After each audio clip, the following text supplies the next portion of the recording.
फिर से एक बार मैं आप सभी को धन्यवाद दूंगा कि आप फिर से एक बार आज के वर्कशॉप के दूसरे दिन में जुड़े हैं। कई सारे प्रोग्राम्स चालू है, फिर भी आपने यहाँ आना पसंद किया है और इस वर्कशॉप के साथ जुड़े हैं।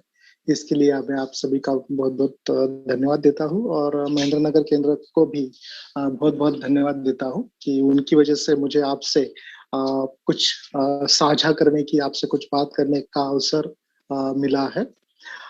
वैसे तो मैं बहुत आभारी हूँ प्रज्ञा सखे जी का। बहुत सुंदर तरीके से कल जो मैंने कहा था उसका उन्होंने संक्षेप में हमारे सामने उसको रखा है। बिल्कुल सटीक रूप से कल जो मैंने बात बताई थी उसको हमारे सामने उन्हें फिर से दोहराया है, तो मैं अभी उसमें जाऊंगा नहीं। एक प्रकार से मैं धन्यवाद देना चाहता हूँ उनको कि बहुत ही अच्छी ढंग से उन्होंने वो रखा है। सिर्फ ये एक बात को हम फिर से याद करने का प्रयास करेंगे कि अगर धम्ममित्र हम है या धम्मचारी या धम्मचारिणी है, तो शील का आचरण हमारे प्रतिज्ञाबद्धता से आता है। और इसको हमने नहीं भूलना चाहिए। मतलब अगर हम शील एक प्रकार से आचरण करते हैं तो वो हमारे प्रतिज्ञाबद्धता का अंग है। प्रतिज्ञाबद्धता की वजह से वो आता है, वो भिन्न नहीं है, जुदा नहीं है एक दूसरे से, वो जुदा नहीं है। जब आप धम्ममित्र बनते हैं तो 3 प्रतिज्ञाएं लेते हैं या 3 क्राइटेरिया को आप दोहराते हैं, घोषणाएं करते हैं। जब हम धम्मचारी या धम्मचारिणी बोलते हैं तो पहले हम त्रिशरण पंचशील ग्रहण करते हैं और उसके पश्चात दशशील त्रिशरण ग्रहण करते हैं और उसके पश्चात दशशील ग्रहण करते हैं। खासकर दीक्षा के समय, धम्मचारी दीक्षा के समय ये बिल्कुल स्पष्ट होता है कि पहले त्रिशरण पूरे किए जाते हैं। पूछा जाता है कि क्या त्रिशरण पूरे हुए, और उसका जवाब जब दिया जाता है कि हाँ त्रिशरण अभी पूरे हुए हैं, तब उसकी अभिव्यक्ति करके दशशील फिर हमें मिलते हैं। दशशील का हम पठन करते हैं अपने उपाध्यायों के पीछे। तो निश्चित रूप से इसको ध्यान में रखना बहुत जरूरी है और उसी माध्यम से, उसी कमिटमेंट से हम शीलों के लिए प्रतिज्ञाबद्ध होते हैं। हम स्वयं बुद्ध जैसा बनना चाहते हैं और इसीलिए बुद्ध किस प्रकार का व्यवहार कर सकते हैं इस जगत में, किस प्रकार का व्यवहार वो कर सकते हैं, उसका रूप मतलब ये शील है। किस प्रकार का वो व्यवहार कर सकते हैं, जब जगत में रहेंगे तो किस प्रकार का व्यवहार करेंगे, तो निश्चित रूप से मैत्री से पेश आएंगे, दान से पेश आएंगे। तो ये जो शील है एक प्रकार से हमारे बीच, हम में और बुद्ध के बीच में जो अंतर है उसे कम करने का जरिया है। इस अर्थ से भी हम देख सकते हैं।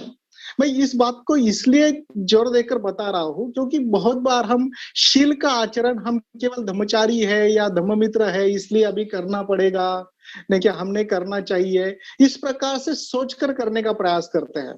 जबकि वो सोच गलत है ऐसा मैं नहीं कह रहा हूँ, लेकिन फिर जिस दिन हमारे मन में ये बात आएगी कि अभी मुझे धम्ममित्र नहीं रहना है, तो उसी दिन हम क्या सोचेंगे कि फिर अभी मेरे धम्ममित्र बनने से शील अगर जुड़ा है, अगर मैं धम्ममित्र ही नहीं रहा तो शील का क्या करूंगा। बात समझ में आ रही है? मतलब इसको सही में समझना बहुत जरूरी है कि क्योंकि एक प्रकार से हम जब कमिटमेंट करते हैं तो हमारी कमिटमेंट धम्ममित्र बनने से नहीं है। धम्ममित्र बनने का मतलब है हमारी कमिटमेंट तात्कालिक रूप से बुद्ध बनने से है। अभी भी वो पक्की नहीं हुई है, अभी वो परिणामकारक रूप में नहीं है, लेकिन तात्कालिक रूप से हमने ये स्वीकृत किया है कि मुझे किस जैसा बनना है, बुद्ध जैसे बनना है, बुद्ध जैसा मुझे बनना है। भले ही अभी तात्कालिक स्वरूप में है, कभी हम बुद्ध जैसे बनने के मार्ग पर जोश में रहते हैं, बिल्कुल जोश से आगे बढ़ते हैं, वो जो फासला है कम करने के लिए दौड़ते हैं, और एक दिन ऐसा आ जाता है, कुछ ऐसा होता है, सेंटर में कोई हमको कुछ बोल देता है, अपने व्यक्तिगत जीवन में कुछ हो जाता है और सारा स्पीड कम करके हम रुक जाते हैं। अब नहीं भागूंगा, अब नहीं भागूंगा। क्या हो गया? तो किसी ने बोल दिया कुछ। क्या हो गया? तो घर में कुछ ठीक नहीं है। नहीं क्या? हाँ? मतलब हम भागना रोक देते हैं। एक्चुअली फासला कम करना इसके लिए हमारा कमिटमेंट है। खुद को धम्ममित्र बनाए रखना ये हमारा कमिटमेंट नहीं है। समझ में आ रहा है? यस। हाँ, मतलब मैं शब्द इस्तेमाल कर रहा हूँ जो हमारे रोजमर्रा के हैं, लेकिन मेरे कहने का अर्थ सही में हमने इसी प्रकार से लेना चाहिए। हमारा सही कमिटमेंट है बुद्ध धम्म और संघ में हमारा, और हम में जो अंतर है उसको कम करना, और शील जो है वो अंतर कम करने में हमें मदद करते हैं। तो इस अर्थ से अगर हम शिलाचरण को देखेंगे तो हम रुकेंगे नहीं, हम आगे ही बढ़ते जाएंगे। इसको देखना बहुत जरूरी है।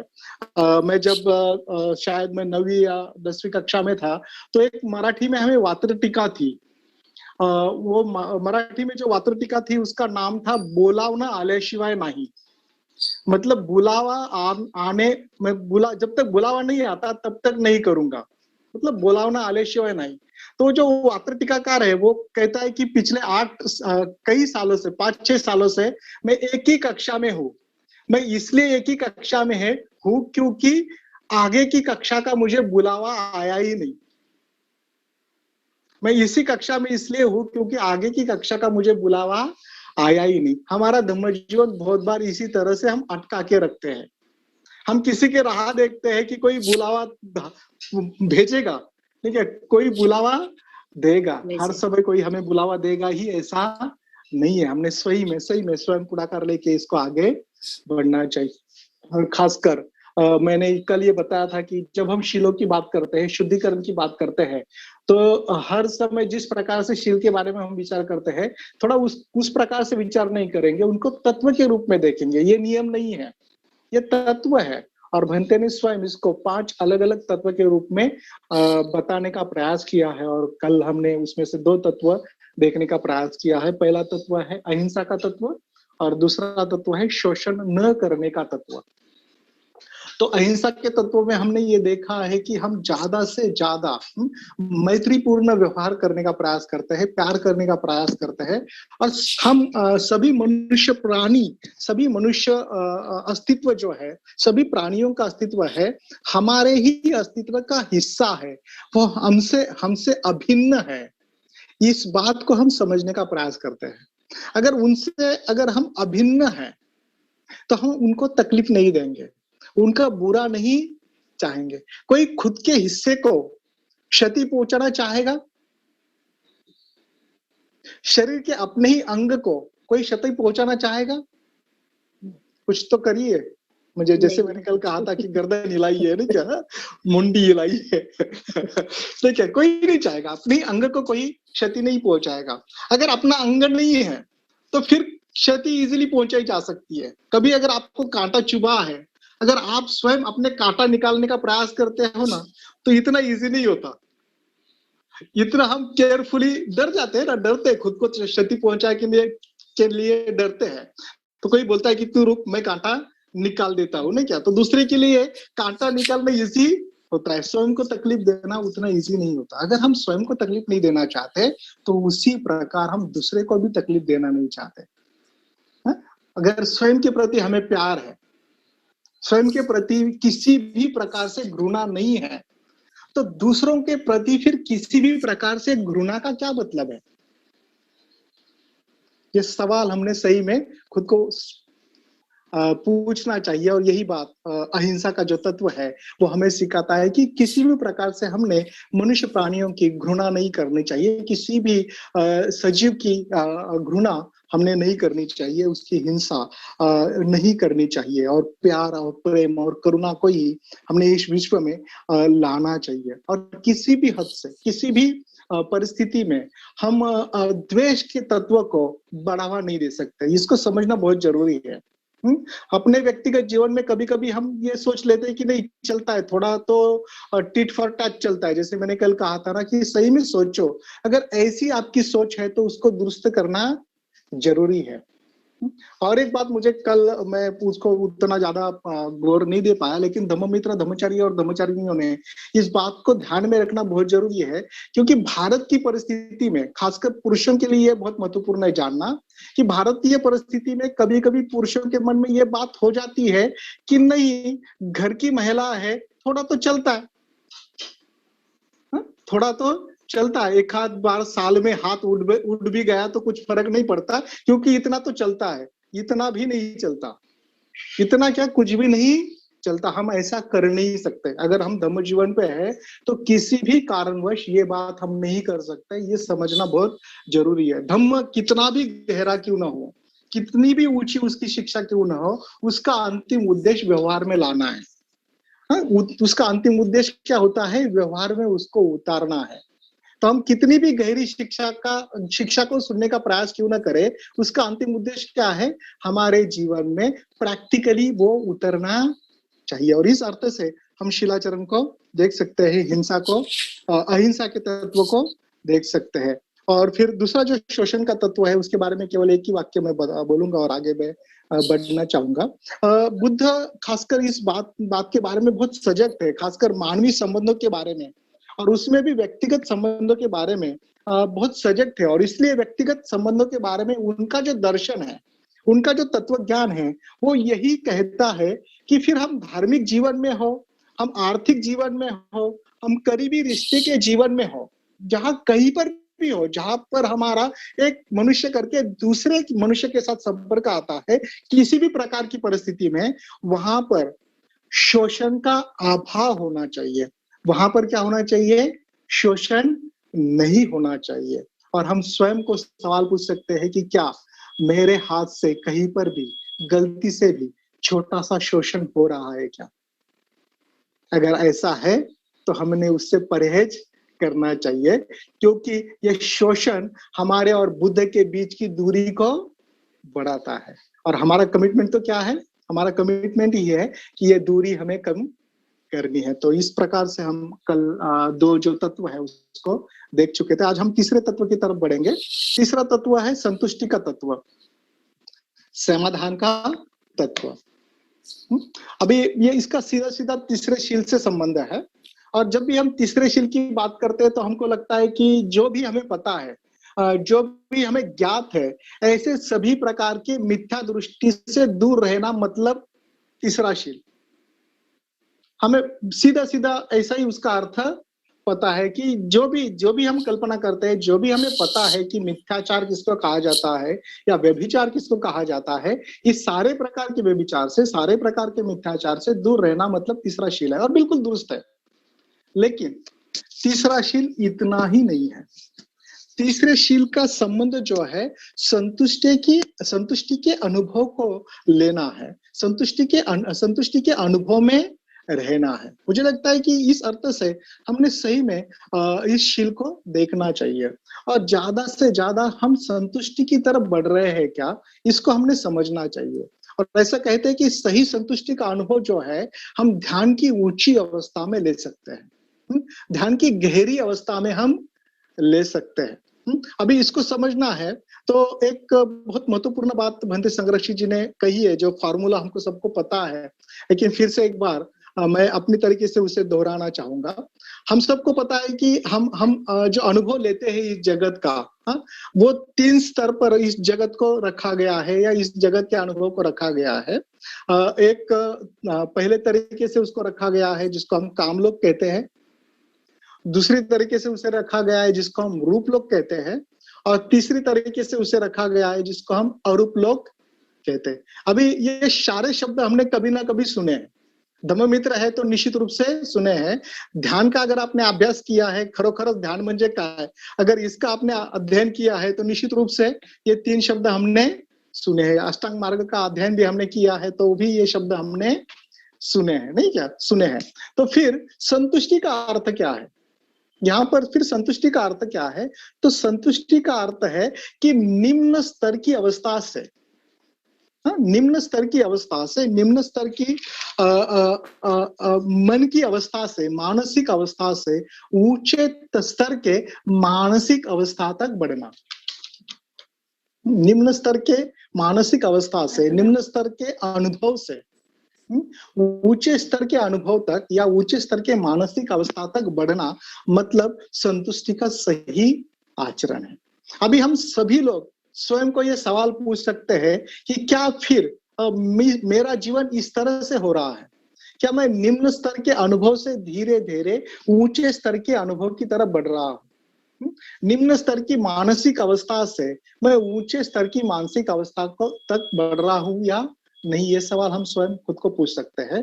और निम्न स्तर की मानसिक अवस्था को दर्शाने के लिए कामलोक का उदाहरण दिया गया है कि हम लोग ज्यादातर कामलोक की स्थिति में रहते हैं, कामलोक की मानसिक अवस्था में रहते हैं, जहां सारा आनंद, सारा अनुभव हमारे इंद्रियों से आता है, सारा अनुभव या सारा आनंद, सारा सुख या सारी जो अनुभव है या स्थिति है, वो एक प्रकार से इंद्रियों से आती है, इंद्रियों के परे नहीं होती। इंद्रियों के परे नहीं होती। ये बिल्कुल सटीक है कि एक प्रकार से इंद्रियों के सुख के लिए ही जीने वाली ये मानसिक अवस्था है। इंद्रियों के सुख के लिए ही जीने वाली ये मानसिक अवस्था है। अभी संतुष्टि का जब हम आचरण करने का प्रयास करते हैं, तो हम धीरे धीरे केवल इंद्रिय सुख के लिए ही नहीं जीते, जिसको ग्रॉस इंद्रिय कहा गया है, नहीं क्या, मोटे तौर पर जिनको हम शारीरिक इंद्रिय कहते हैं, उसके लिए नहीं जीते, तो धीरे धीरे सूक्ष्म स्तर पर हम जाना पसंद करते हैं। सूक्ष्म स्तर पर हम अधिक जाते हैं, मानसिक आनंद की तरफ हम सही अर्थ से अग्रसर होते हैं, उसकी तरफ हम बढ़ते हैं। इसको समझना बहुत जरूरी है। अभी हम थोड़ा प्रैक्टिकली इसको देखने का प्रयास करेंगे कि ज्यादातर हमारा जीवन इस कामलोक में किस तरह से रहता है। देखो, हमारा सुख, हमारा आनंद, हमारा एक प्रकार से क्या कहेंगे, नहीं क्या, अनुभव की जो चाहत है, जो अनुभव लेने की हमारी जो इच्छा है, वो ज्यादा से ज्यादा किस चीज से जुड़ी हुई है। अगर इसको हम सवाल पूछते हैं, तो इसका सीधा सीधा उत्तर ये होता है कि पहले 5 इंद्रियों से जुड़ी हुई ही वो ज्यादा होती है। छठे इंद्रिय से उसका जुड़ना बहुत कम होता है। जब हम ध्यान का इस्तेमाल सुख के लिए करते हैं, आनंद के लिए करते हैं, एकांत का इस्तेमाल सुख के लिए, सही सुख के लिए करते हैं, ध्यान के लिए मतलब ऊंची अवस्था में जाने के लिए करते हैं, तब वहां पर मन का इस्तेमाल होता है। उसके पश्चात बाकी ज्यादातर समय हम हमारे 5 इंद्रियों का इस्तेमाल ही अपने सुख के लिए करते हैं। इसका मतलब ये नहीं है कि हमने इंद्रियों के माध्यम से कोई भी सुख लेना नहीं चाहिए, इसका ये मतलब बिल्कुल नहीं है, ये ख्याल में रखना। नहीं तो आप बोलेंगे कि फिर अच्छा खाना खाना नहीं चाहिए क्या? ऐसा नहीं है। बुद्ध ने भी अच्छा खाने की सराहना की है, क्या उनको भी अच्छा खाना पसंद होगा? जब श्रेष्ठी लोग उनको खाने के लिए बुलाते होंगे, तो निश्चित रूप से उस अच्छे खाने का वो स्वाद लेते होंगे। लेकिन ये समझना बहुत जरूरी है कि वहां तक ही वो सीमित नहीं रहते थे, वहां तक ही वो सीमित नहीं रहते थे। लेकिन हमारा क्या है, हमारा सारा समय जो है वो इंद्रिय सुख के लिए जाता है। पूरा दिन देखिए, जो लोग घर में है खासकर, वो खुद को सवाल पूछ सकते हैं कि क्या होता है, हमारा समय किस में जाता है। नहीं क्या, अभी मैं उदाहरण दे रहा हूँ और खुद को भी देख रहा हूँ कि अभी ये मैं उदाहरण तो दे रहा हूँ, लेकिन मुझे भी स्वयं को उसके ऊपर काम करना बहुत जरूरी है। मोबाइल, नहीं क्या, हाँ, हर समय हमारे हाथ में मोबाइल है। अच्छी चीजें भी की जा सकती है मोबाइल से, जैसे हम जूम पे प्रवचन सुन रहे हैं, कई सारी बातें अच्छी मोबाइल पे होती है, जिससे हमारा अच्छा ज्ञान भी बढ़ता है। लेकिन मोबाइल ऐसी चीज है जहां पर हम हमारे इंद्रियों को गलत ढंग से सुखित करने के लिए, आनंदित करने के लिए उसका इस्तेमाल कर सकते हैं या हो सकता है हमसे। तो क्या इसके प्रति हम जागरूक हैं? इसको हमने सही में देखना चाहिए। कहाँ से आ रहा है हमारा आनंद, किस पर निर्भर है? थोड़ी देर के लिए लाइट चली जाए, मोबाइल की बैटरी कंप्लीट डाउन हो, कितना अस्वस्थ हो जाते हैं।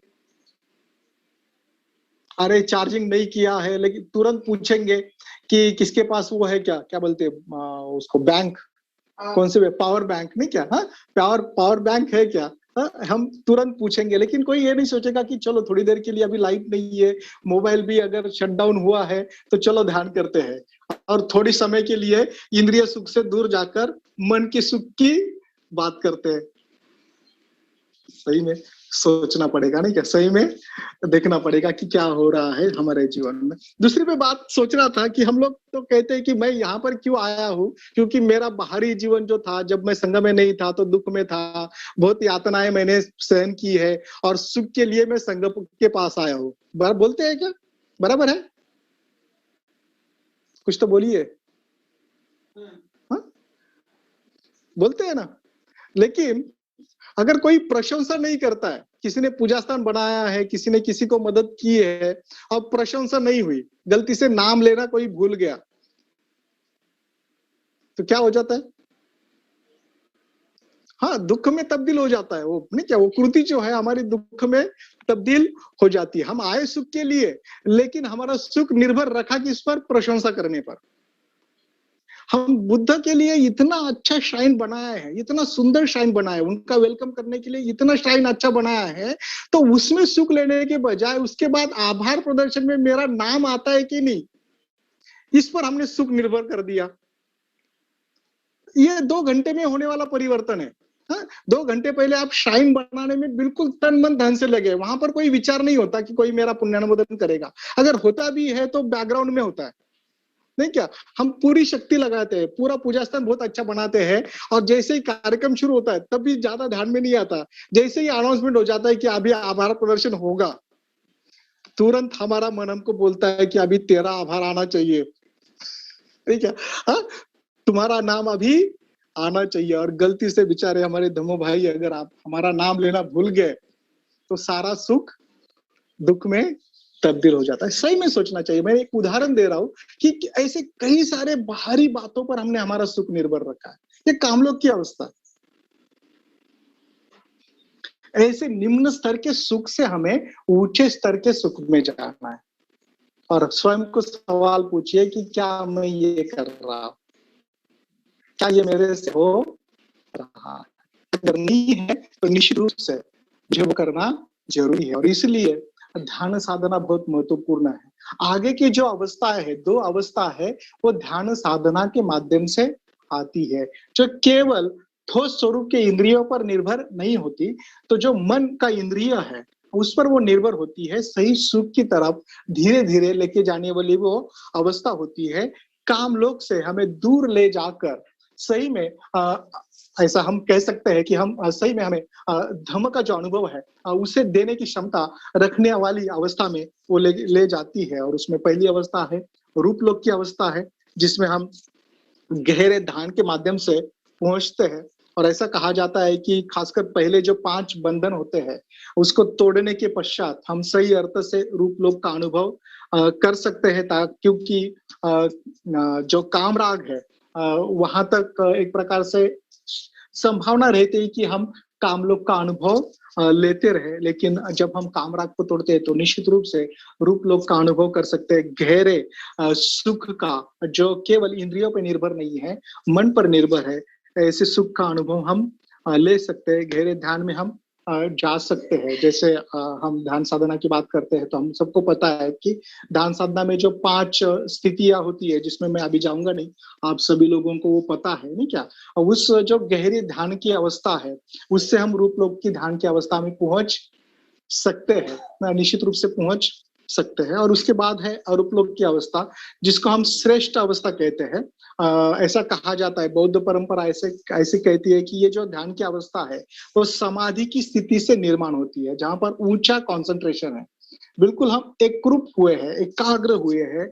ऐसी समाधि की अवस्था से अवस्था पर वो निर्भर होती है। और जहां पर केवल 5 इंद्रिय नहीं काम नहीं करते, कि वहां 5 इंद्रिय नहीं होते, तो पूरा अनुभव जो है केवल मानसिक स्वरूप का और शुद्ध स्वरूप का अनुभव होता है। और इसीलिए इसको एक प्रकार से फॉर्मलेस स्थिति भी कहा गया है, या अरूप की स्थिति। रूप नहीं है वहां पर, हमको रूप की आदत होती है ना, क्या रूप से हम अटैच होते हैं, लेकिन यहाँ पर हम रूप को छोड़ देते हैं, रूप से अटैच नहीं होते।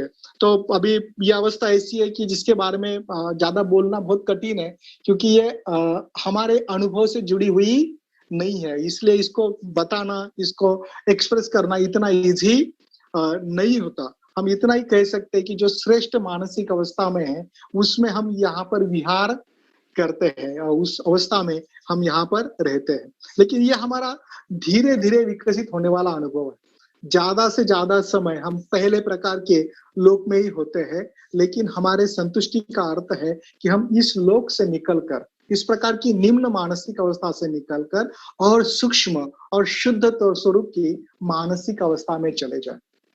हाँ, तो इसमें जैसे मैंने कहा कि खुद को हमने सवाल पूछना चाहिए कि हर दिन के जीवन को आप टटोलिए कि हमारा समय ज्यादा से ज्यादा किस में जा रहा है, निम्न स्तर की मानसिक अवस्था में जा रहा है, या हमारा जीवन ऊंचे स्तर की मानसिक अवस्था को कुछ हद तक छू रहा है। छूना चाहिए, हमने प्रयास करना चाहिए, ज्यादा से ज्यादा हमने ऊंचे स्तर की मानसिक अवस्था में रहना चाहिए, निचले स्तर की मानसिक अवस्था में नहीं। अभी जब हम कामलोक की बात करते हैं, जब हम कामलोक की अवस्था में होते हैं, तो एक महत्वपूर्ण बात कामलोक की अवस्था में होती है, और वो है लैंगिक द्वैत्य। लैंगिक ध्रुवीकरण जिसको हम कह सकते हैं, वो वहां पर होता है। सूक्ष्म अर्थ से मतलब हम जब भी ध्यान की अवस्था में होते हैं, ध्यान की स्थिति में होते हैं, तो ये द्वैत चला जाता है। ये ध्रुवीकरण नहीं होता, ये ध्रुवीकरण नहीं होता। ध्यान में अगर सही में आप गहराई में जाते हैं, तो आप स्त्री है या पुरुष है, इससे कोई फर्क नहीं पड़ता। आपको याद भी नहीं रहता कि हम स्त्री है या पुरुष है। और उसको उससे क्या बोलते हो, झूंझने की या उससे उलझने की जरूरत हमें नहीं पड़ती, उससे हमें तकलीफ नहीं होती, क्योंकि हम ध्यान की अवस्था में हैं, जहां पर सारा लिंग भेद जो है वो चला जाता है, सूक्ष्म रूप से चला जाता है जब हम ऊंची ध्यान की अवस्था में होते हैं। लेकिन ध्यान की अवस्था में अगर धीरे धीरे जाने लगते हैं हम, तो निश्चित रूप से ये ध्रुवीकरण जो है वो कम कम होने लगता है, कम हो जाता है। जब हम कामलोक की अवस्था में होते हैं, तो यह ध्रुवीकरण बिल्कुल मजबूत होता है, और उससे एक प्रकार से तनाव हम अनुभव करते हैं, एक प्रकार से हमेशा तनाव रहता है, हमेशा तनाव रहता है, एक प्रकार से प्रक्षेपण रहता है। जो चीज हम में नहीं है, वो सामने वाले में हम खोजने का प्रयास करते हैं। जो चीज मेरे अंदर नहीं है, उसको हम दूसरे में खोजने का प्रयास करते हैं, और इसी कारण फिर हम विरुद्ध लिंग के प्रति जो आकर्षित हो जाते हैं, विरुद्ध लिंग के प्रति हम हमारा नजरिया जो है आकर्षण का बन जाता है। उसका कारण यही है कि हमको लगता है कि ये चीज मेरे अंदर नहीं है और वो सामने वाले के पास है, और फिर इस प्रकार से फिर ध्रुवीकरण में, प्रक्षेपण में हम एक प्रकार से आ जाते हैं, और कई सारे तनाव इसी से होते हैं। मिथ्याचार का ये भी एक कारण बनता है, व्यभिचार का ये भी एक कारण बनता है। तो इसलिए ये इसको समझना बहुत जरूरी है कि हमने ज्यादा से ज्यादा इस प्रकार के द्वैत से ऊपर उठना चाहिए। हम सभी भाई बहन है, नहीं क्या, भाई बहन है, हम सभी संघ के सदस्य है, संघ में एक साथ है, भाई बहन है, भले ही हम स्त्री और पुरुष है।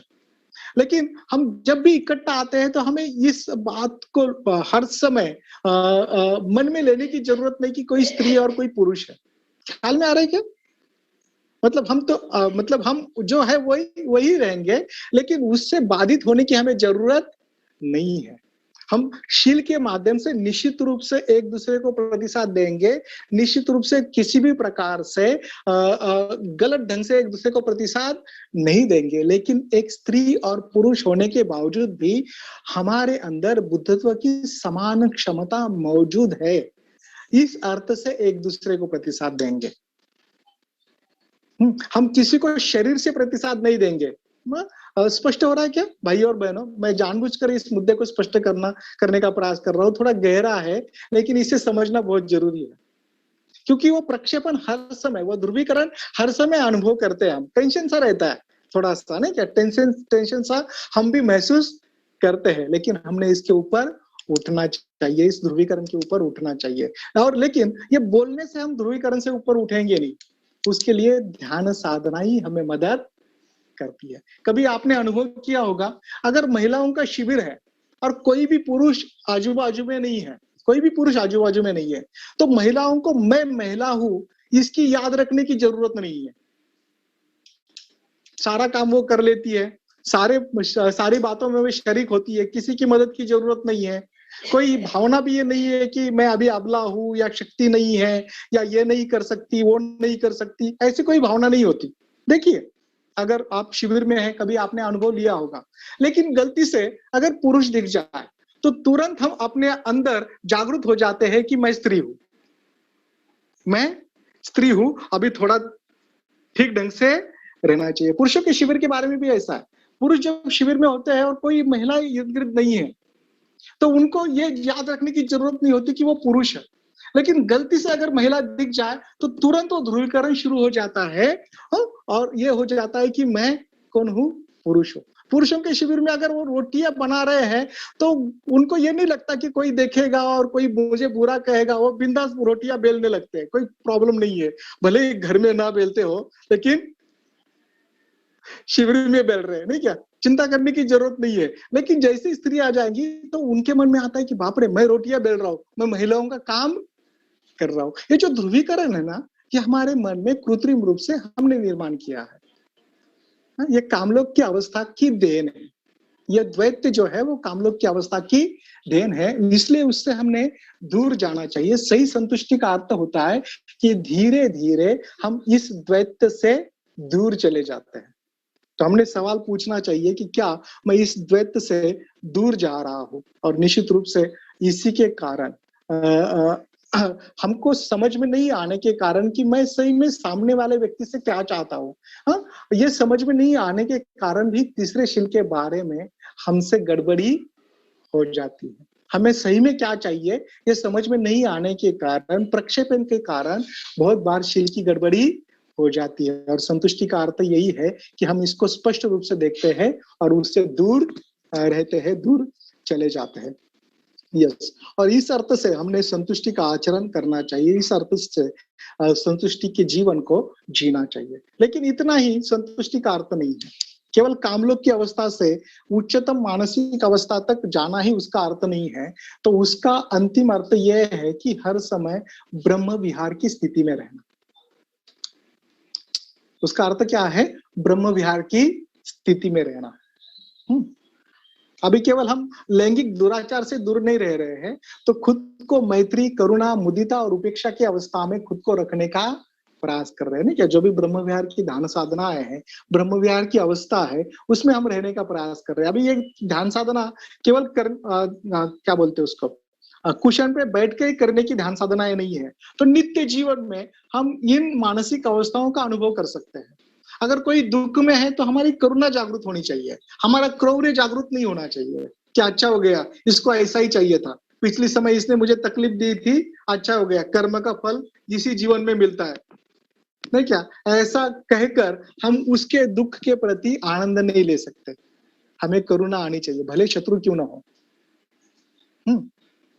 अगर कोई हमारे सामने किसी दूसरे का पुण्यानुमोदन करता है तो क्या लगना चाहिए? मुदिता लगनी चाहिए, नहीं क्या? मुदिता का भाव होना चाहिए। यस, भले ही पुण्यानुमोदन हमारा नहीं हो रहा है, लेकिन लगना चाहिए कि मानो मेरा ही पुण्यानुमोदन हो रहा है। यहाँ ईर्ष्या हम नहीं करते। उस दिन में हम लोग पद्मोजरा जी का प्रवचन सुन रहे थे और उन्होंने कहा कि भंते जी ऐसा कहते हैं कि सबसे खतरनाक, ये बुद्ध का उदाहरण उन्होंने दिया कि बुद्ध ऐसे कहते हैं कि बहुत ही भयंकर ऐसी मानसिक अवस्था जो है वो ईर्ष्या की मानसिक अवस्था है। इसके ऊपर ज्यादा हम ख्याल नहीं देते। हम लोग द्वेष मोह की बात करते हैं, लेकिन हम ईर्ष्या की बात कभी नहीं करते।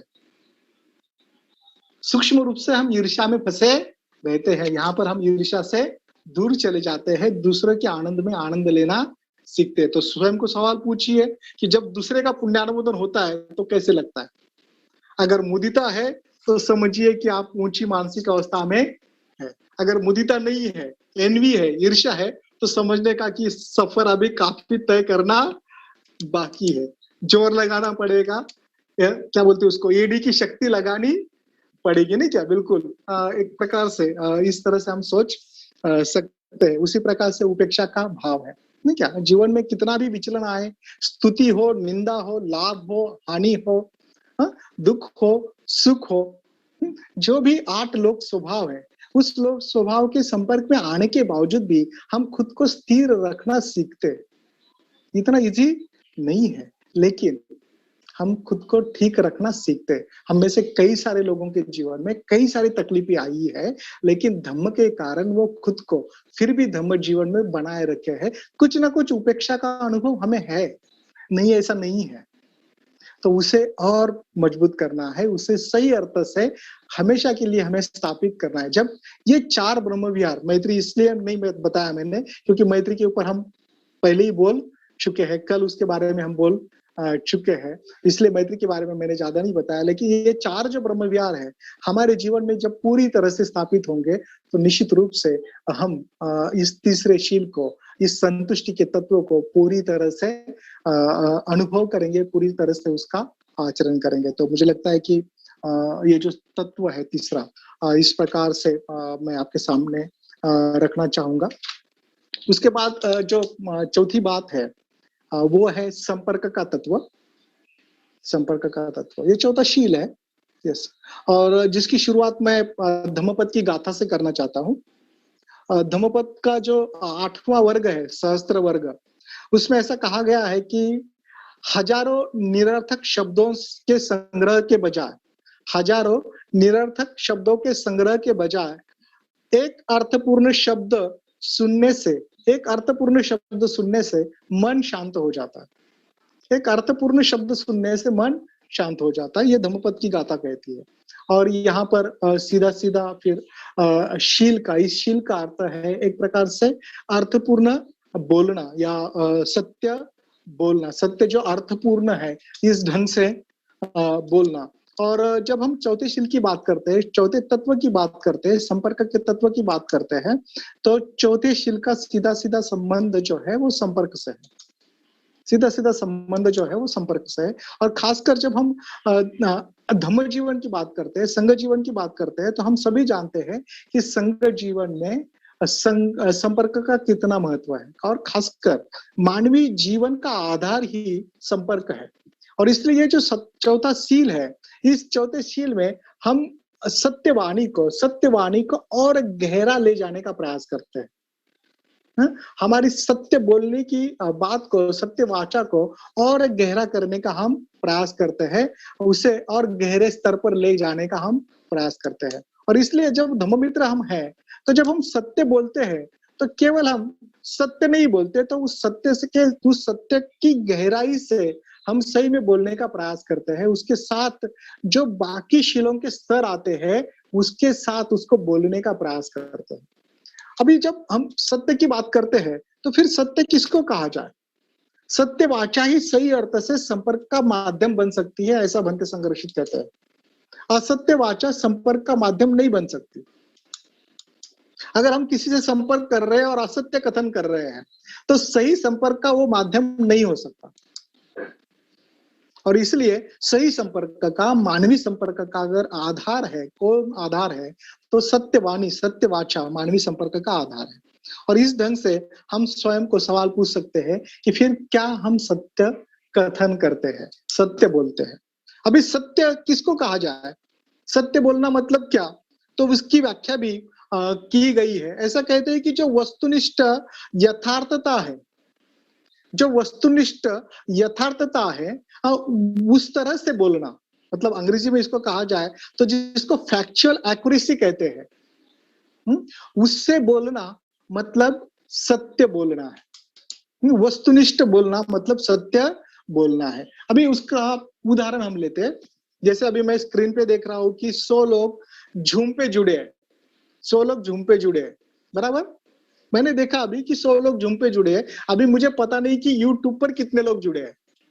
अगर मुझे किसी ने पूछा कि यशु सागर आपके प्रवचन को कितने लोग जुड़े थे, अगर मैंने ऐसा कहा कि मेरे प्रवचन में जूम पर जो मैंने देखा है 100 लोग जुड़े थे, फिर उसने अगर मुझे सवाल पूछा कि फिर YouTube पर कितने लोग जुड़े थे, और मैंने उसका जवाब ये दिया कि मैंने YouTube का आंकड़ा देखा नहीं, ना ही मैंने YouTube देखा है, तो मुझे उसके बारे में पता नहीं है, तो ये यथार्थ हो गया। ये क्या हो गया? यथार्थ हो गया, वस्तुनिष्ठ सत्य हो गया। लेकिन अगर मैं कहता हूं, अगर मैं डींगे हाँकता हूं कि मुझे लगता है कि 150 से ज्यादा लोग होंगे, वो मन ही मन ज्ञानोदय बोलेंगे कि हमारा झूम 100 का ही है, 150 कहां से आएंगे झूम पर? देखिए, मन ही मन वो बोलेंगे कि 150 कहां से आएंगे झूम पर। तो ये क्या हो गया? तोड़ मरोड़ कर बताने वाली बात हो गई है। बहुत बार हम जीवन की वास्तविकता, जो भी वास्तविकता है, उससे बताते नहीं है, वास्तविकता से हटकर बोलते हैं। जो हमें सत्य पता नहीं है, उसको बताने का प्रयास करते हैं। हम बहुत बार फैक्चुअल एक्यूरेसी के साथ बोलते नहीं है। और इसलिए अगर सत्य बोलना है तो हमें फैक्चुअल एक्यूरेसी पता होनी चाहिए, वस्तुनिष्ठ सत्य पता होना चाहिए। अगर बोलना है तो वस्तुनिष्ठ सत्य हमने देखना चाहिए या सुनना चाहिए, तभी हम उसको बोल सकेंगे। जो नहीं सुना है वो नहीं बोलना है, जो नहीं देखा है वो नहीं बोलना है। अगर किसी ने मुझे बताया कि ज्ञानोदय माफ करना ज्ञानोदय, मैं आपका उदाहरण यूज कर रहा हूँ, आप बुरा नहीं मानेंगे नहीं क्या? किसी ने कहा कि ज्ञानोदय तो आपके बारे में ऐसा ऐसा बोल रहे थे, किसी ने किसी ने मुझे कहा कि ज्ञानोदय आपके बारे में ऐसा ऐसा बोल रहे थे। तो अगर मैं तीसरे व्यक्ति को बोलूंगा, तो मैंने अगर ऐसा कहा कि ज्ञानोदय मेरे बारे में ऐसा ऐसा बोल रहे थे, तो वो यथार्थ सत्य नहीं होता। अगर मुझे किसी को बताना है तो मुझे ऐसा बताना पड़ेगा कि किसी व्यक्ति ने मुझे कहा है कि ज्ञानोदय मेरे बारे में ऐसा ऐसा बोल रहे थे, वो यथार्थ सत्य होगा। यहीं पर गड़बड़ है। हम ये इस तरह से सत्य नहीं बोलते। सत्य क्या था कि किसी ने मुझे बताया कि ज्ञानोदय मेरे बारे में ऐसा ऐसा बोल रहे थे। डायरेक्ट मैंने सुना नहीं, डायरेक्ट मैंने देखा नहीं, लेकिन बहुत बार बताते समय मैं क्या करता हूँ, वो व्यक्ति को छोड़ देता हूँ, क्योंकि मेरे इंटरेस्ट का क्या है कि ज्ञानोदय मेरे बारे में ऐसा बोले, अच्छा या बुरा वो अलग बात है। केवल मेरे इंटरेस्ट की बात क्या हो जाती है कि ज्ञानोदय मेरे बारे में ऐसा बोले, फिर ऐसा कैसे बोल सकते हैं, या बहुत अच्छा बोला होगा तो मुझे अच्छा लगता है, मैं बोलता हूँ कि ज्ञानोदय मेरे बारे में ऐसा बोले, जबकि ये पूरा सत्य नहीं है। फैक्चुअल एक्यूरेसी क्या है कि किसी ने मुझे बताया है, ज्ञानोदय बोले कि नहीं ये भी मुझे पता नहीं है। ये सत्य है, इस तरह का वो सत्य है। अभी हम इससे बहुत दूर है कि नहीं?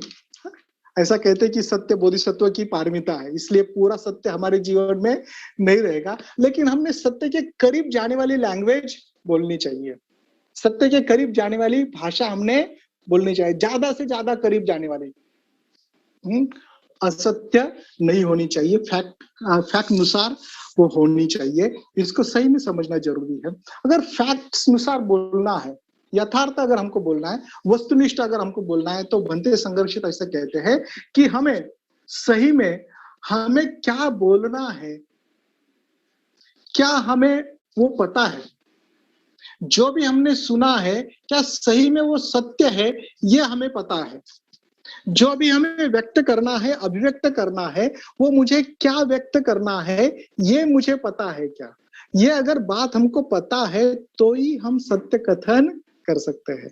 हमारे मन में क्या चल रहा है, हमें क्या अभिव्यक्त करना है, हमें सही में क्या पता है, ये अगर हमें मालूम नहीं है और फिर भी हम अगर हम बोलते हैं, तो वो फिर सत्य नहीं होगा। अभी हम स्वयं को सही में सवाल पूछ सकते हैं कि मेरी वाणी जो है फिर किस प्रकार से है, सत्य के करीब है कि सत्य से दूर है?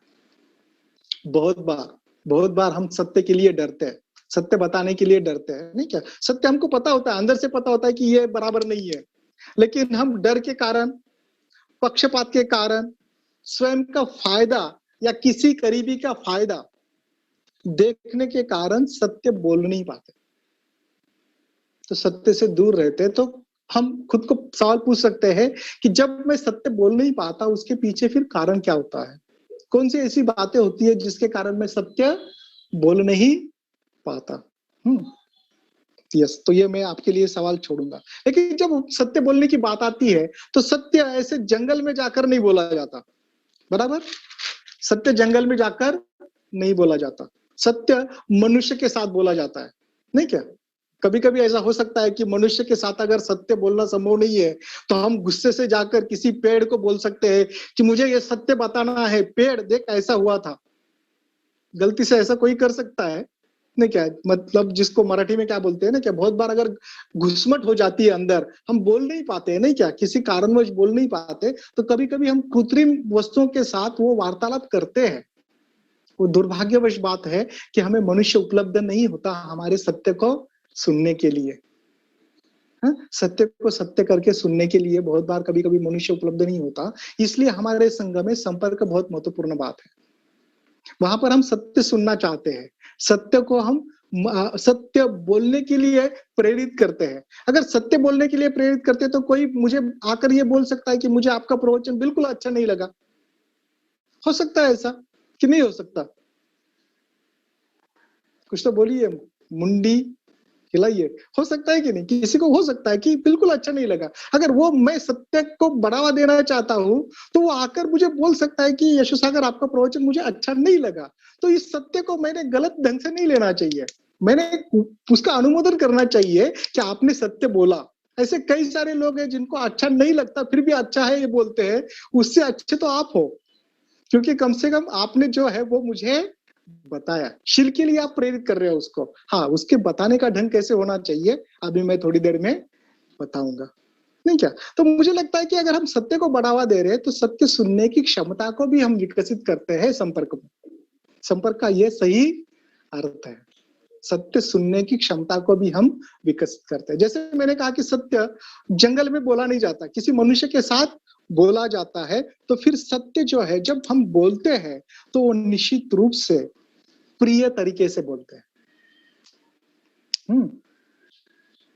अच्छा लगे, अच्छा लगे मतलब उस अर्थ से अच्छा नहीं लगे, नहीं क्या? लोगों को फिर कुछ भी बात अच्छी लगती है, उस अर्थ से मैं नहीं कह रहा हूं, सही में उसको मदद हो, इस अर्थ से हमने सत्य को बताना चाहिए, सत्य को कथन करना चाहिए। कुछ लोग ऐसा बोलते हैं ना कि सत्य हमेशा कड़वा होता है, सत्य हमेशा कड़वा होता है, और ये सही सही बात हो सकती है, लेकिन सत्य भले ही कड़वा हो लेकिन अप्रिय नहीं बनता। अप्रिय बनना नहीं चाहिए। अगर सत्य कड़वा भी हो फिर भी अप्रिय नहीं बनना चाहिए। बुद्ध ने कितने कठिन सत्य बताए, ये सारे विश्व को उन्होंने सत्य ही तो बताया कि तू अनित्य है। कितना बड़ा सत्य है, नहीं क्या? जो तेरे पास है वो सब चले जाने वाला है, तेरे प्रिय भी नहीं रहेंगे और अप्रिय भी नहीं रहेंगे। कितना बड़ा सत्य है, लेकिन ये सुनते समय कड़वाहट महसूस होती है क्या? कुछ तो बोलिए, हाँ या ना? कड़वाहट महसूस होती है क्या? अप्रिय लगता है क्या? अप्रिय नहीं लगता, के रूप में अंदर जाता है। और इसलिए जब हम सत्य कथन करते, किसी के बारे में सत्य करें तो उसे अप्रिय नहीं लगना चाहिए। अगर वो अप्रियता है, निश्चित रूप से हमारे बताने के ढंग में शायद हमको बदलाव करने की जरूरत हो सकती है, नहीं क्या? शायद बदलाव करने की जरूरत हो सकती है। इसके बावजूद भी कुछ लोगों के लिए सत्य स्वीकारना संभव नहीं हो सकता। कुछ लोग नहीं स्वीकारते। बुद्ध के जमाने में भी कई सारे लोगों ने बुद्ध की शिक्षा को स्वीकारा नहीं था, इतना सत्य बताने के बावजूद भी, प्रिय ढंग से बताने के बावजूद भी। तो ऐसे समय सारी जिम्मेदारी हम अपने ऊपर ले नहीं सकते, लेकिन सत्य प्रिय रूप से बताने की जिम्मेदारी हम निश्चित रूप से ले सकते हैं। तो इस अर्थ से हमने सत्य को बताने का प्रयास करना चाहिए। फिर सत्य जब हम बताते हैं तो ऐसा कहते हैं कि वो उससे मदद होनी चाहिए। नागार्जुन जी ऐसा कहते हैं कि अगर विष देने से मदद होती है, विष देने से, जहर देने से अगर मदद होती है तो विष भी दीजिए, जहर भी दीजिए। अभी आप बोलेंगे कि ये क्या सिखा रहे हो यशु सागर आप? पहले तत्व में तो आपने कहा कि हिंसा नहीं करना, और आप अभी जहर देने की बात कर रहे हो, विष देने की बात कर रहे हो। ठीक है, यहाँ पर विष देने की बात नहीं मैं कर रहा हूँ, मैं यहाँ पर कह रहा हूँ कि अगर मदद होती है तो विष भी दीजिए। अगर आपको सांप डस लेता है तो आपको एंटीवेनम दिया जाता है। क्यों? दूसरे प्रकार का विष ही हमारे अंदर डाला जाता है ताकि वो विष जो है वो कम हो जाए, क्योंकि वो विष वहां पर लाभकारी है। सत्य इस ढंग से लाभकारी होना चाहिए, मददगार होना चाहिए, वो अर्थपूर्ण होना चाहिए। हमारे सत्य कथन से उसको निश्चित रूप से मदद होनी चाहिए, वो निरर्थक नहीं होना चाहिए। और अंतिम बात सत्य के बारे में ऐसा कहते हैं कि सत्य जो है वो जोड़ने वाला होना चाहिए, तोड़ने वाला नहीं। हमने लोगों को इकट्ठा करना चाहिए। सत्य इस ढंग से हमने बोलना चाहिए कि लोग इकट्ठा हो, जुड़ जाए, आपस में घुल मिल जाए, एक प्रकार से सुसंवाद की स्थिति निर्माण हो जाए। तो इस अर्थ से अगर हम सत्य वाणी को देखते हैं तो निश्चित रूप से हम विकसित हो सकते हैं। एक चौथा तत्व हम विकसित कर सकते हैं। इसमें एक प्रैक्टिकल मुद्दा थोड़ा सा मुझे बताना है, बाकी सारी बातें भी हम उसको प्रैक्टिकल के रूप में ही देख सकते हैं। लेकिन मैंने ये देखा है कि बहुत बार गलती से या किसी कारणवश हम धम्म जीवन में आते तो जरूर है, लेकिन कई सारे बार हमारी वाणी पर उतना काम नहीं होता।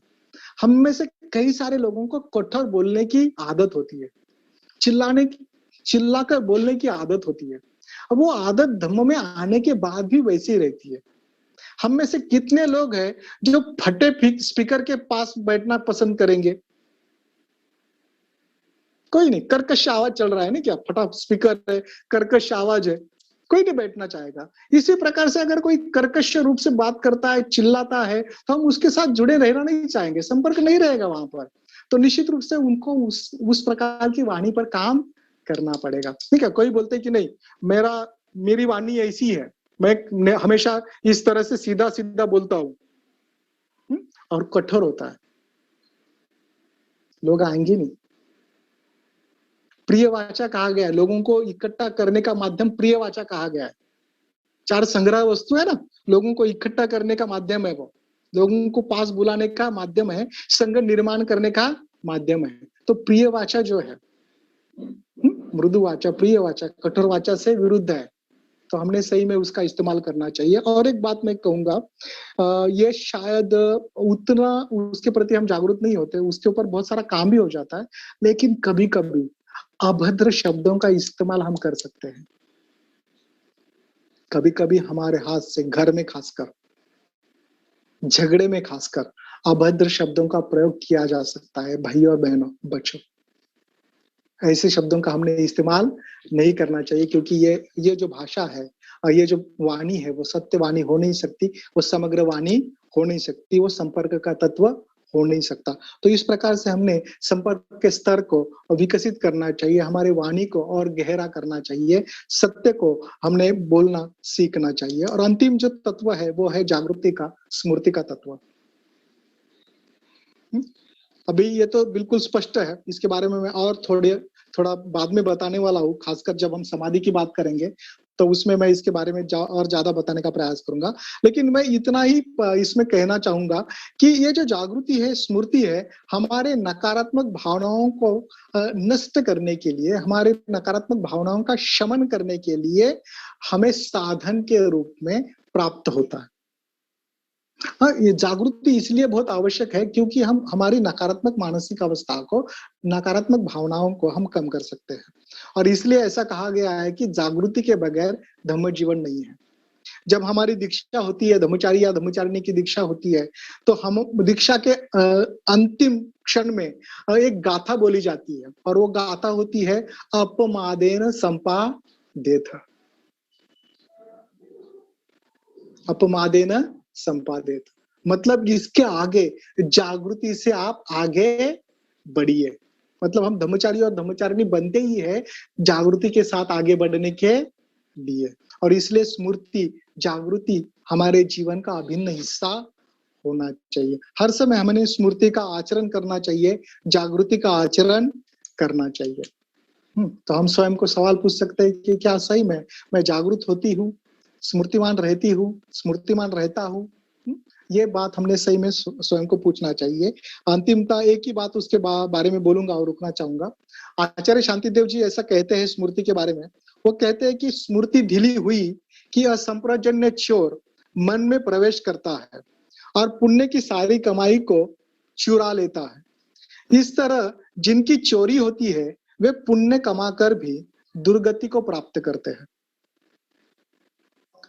मतलब स्मृति ढीली हुई कि असंप्रजन्य चोर मन में प्रवेश करता है और पुण्य की सारी कमाई को चुरा लेता है। इस तरह जिनकी चोरी होती है वे पुण्य कमाकर भी दुर्गति को प्राप्त करते हैं। ये तो बात उस जैसी हो गई कि हम मतलब बहुत कष्ट करें, पैसा कमाए, तिजोरी में लाके रखे और तिजोरी खुली छोड़े, दरवाजा भी खुला छोड़े। आए दिन चोर आते जाएंगे और हमारी तिजोरी खाली होती जाएगी। पुण्य का भी वैसे ही है। अगर हमारे पुण्य के संचय को बढ़ाना है तो स्मृति को कभी भी ढीला नहीं होने देना चाहिए। और इसलिए सोते हुए, जागते हुए, चलते हुए, बैठते हुए जो भी काम हम कर रहे हैं, हमारी जागृति को बनाए रखना ही पांचवें शील का तत्व है। तो हम स्वयं को सवाल पूछ सकते हैं कि क्या हमने गलती से हमारे द्वार खुले तो नहीं रखे हैं? हमारी तिजोरी की चाबी जो है ऐसे ही फेंक तो नहीं दी है, या तिजोरी का दरवाजा हमने खोलकर रखा तो नहीं है? क्या हम जागरूक है? ये सवाल हमने स्वयं को सही में पूछना चाहिए। तो इस प्रकार से इस 5 तत्वों के माध्यम से हम शुद्धिकरण करते हैं। एक प्रकार से पहले मार्ग को, पहले चरण को हम पूरा करते हैं, जिसको हमने शील मार्ग कहा गया है, या शील की शिक्षा हम उसको इस नाम से संबोधित करते हैं, जानते हैं। हम अभी आगे थोड़ा आगे बढ़ेंगे, हम समाधि की शिक्षा की तरफ चले जाएंगे, जिसको हमने कल देखा था कि ये समग्रता तथा सकारात्मक हेतु का मार्ग है। एक प्रकार से एकरूपता का तथा विधायक भावनाओं का मार्ग है। जैसे पहले ही दिन, मतलब कल ही मैंने कहा था कि भंते संघर्षित जी कहते हैं कि समाधि वह भूमि है जहां प्रज्ञा विकसित होती है, प्रज्ञा की उपज होती है। प्रज्ञा जहां पर पनपती है या प्रज्ञा विकसित होती है, तो समाधि वह भूमि है। और ध्यान या समाधि जिसको हम कहते हैं, इसमें ध्यान के माध्यम से, खासकर एकरूपता और सकारात्मक हेतु के माध्यम से, हम अंतर्दृष्टि के लिए भूमि तैयार करने का काम करते हैं। सत्य को समझने के लिए एक प्रकार से ग्राउंड तैयार करने का, भूमि तैयार करने का हम काम करते हैं। अगर हम खेती का उदाहरण लेते हैं तो हमको पता है कि अगर नए बीज बोने, नई फसल अगर निर्माण करनी है, तो सबसे पहले खेत को हम क्या करते हैं, एक जैसा कर लेते हैं, नहीं क्या?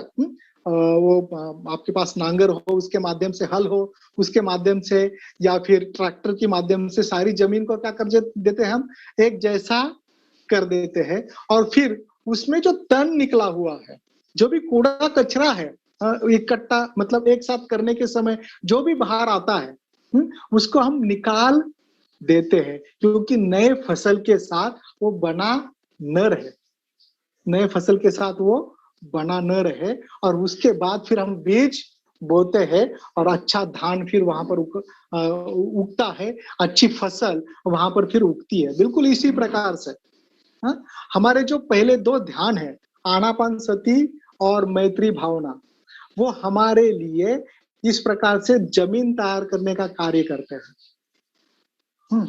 आनापान सती मतलब जमीन को एक जैसे करना है, और मैत्री भावना मतलब क्या है, हमारे अंदर का सारा कूड़ा कचरा बाहर निकालना है।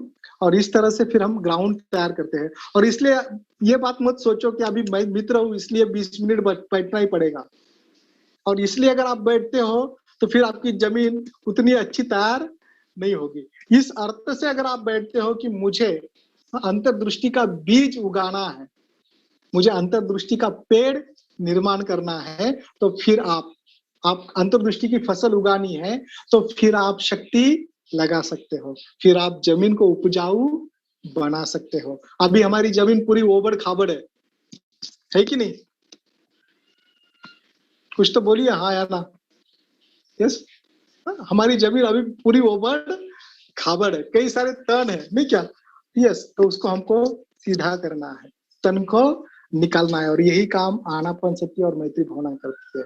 और ये बहुत महत्वपूर्ण ध्यान है, इनके बगैर हमारी जमीन तैयार नहीं होगी। कभी कभी हम लोग बहुत आगे का सोचते हैं ना, हमको लगता है कि जरा बड़े बड़े ध्यान कर लूं, नहीं क्या? बड़े बड़े ध्यान कर लूं। हम कभी कभी गलती से हमसे आप सुनते हैं कि हम साधना करते हैं, ये ध्यान किया, वो ध्यान किया। कभी कभी आप भी कुछ अच्छे ध्यानों की आप टेस्ट ले ले तो आपको लगता है कि ये ऐसे बड़े बड़े ध्यान मैंने करने चाहिए, लेकिन ये सारे बड़े बड़े ध्यानों की नींव क्या है? आनापान सती और मैत्री भावना है। और क्राइटेरिया करके मत करो, बताने के लिए मत करो। अभी कल्याण मित्रों को बताना है कि कर रहा था क्या नहीं कर रहा था, इसलिए मत करो। हमें अंतर्दृष्टि चाहिए, हमें दुख से दूर जाना है, हमें सुख की अभिलाषा है। भले खुद के लिए सुख की अभिलाषा ना हो, जगत के लिए सुख की अभिलाषा है, स्वयं के साथ साथ दूसरे के सुख की भी अभिलाषा है, तो इसके लिए करो। यस, किसी को दिखाने के लिए करेंगे तो फिर जैसे तैसे काम करेंगे। जैसे बटई पे दिया हुआ खेत होता है ना, वो करता है, कभी करता है, कभी करता नहीं है, उसको कोई चिंता नहीं होती। कभी कभी हम हमारी जमीन बटई के लिए दी गई है, ऐसा उसको इस्तेमाल करते हैं। कृपा करके ऐसा मत करो। हमारी जमीन है, अगर हम उपजाऊ बनाते हैं तो क्या आएगा? अंतर्दृष्टि का फल आएगा, सत्यता का फल आएगा। और इसलिए आनापान सती और मैत्री भावना ध्यान बहुत जरूरी है। लेकिन गड़बड़ है, हमने जमीन बना ली है, उसके तन भी निकालने का प्रयास कर रहे हैं, गहराई में जाने का प्रयास कर रहे हैं, लेकिन ये तन इतने अंदर है कि फसल उग रही है, उसके बावजूद भी तन अंदर से आ ही जाते हैं। खेती जो करने वाले लोग हैं उनको पता होता है कि कितना भी वो तन निकाले, जब पानी देना शुरू हो जाता है, फसल उगनी शुरू हो जाती है, तो कहीं से घास उग ही जाता है, कहीं से तन जो है वो उग ही जाते हैं। तो फिर काम क्या है कि जब फसल चालू है, उसी में फिर से एक बार तन को निकालने का प्रयास करना। और यही ध्यान के दरमियान हम करते हैं। हमारे तन को 5 प्रकार के तन को हम निकालते हैं। हम सबको पता है कि 5 जो निवरण है, उसको हमेशा से हमने निकालते रहना चाहिए। हम उनको देख ही नहीं पाए तो तन निकाल पाएंगे क्या?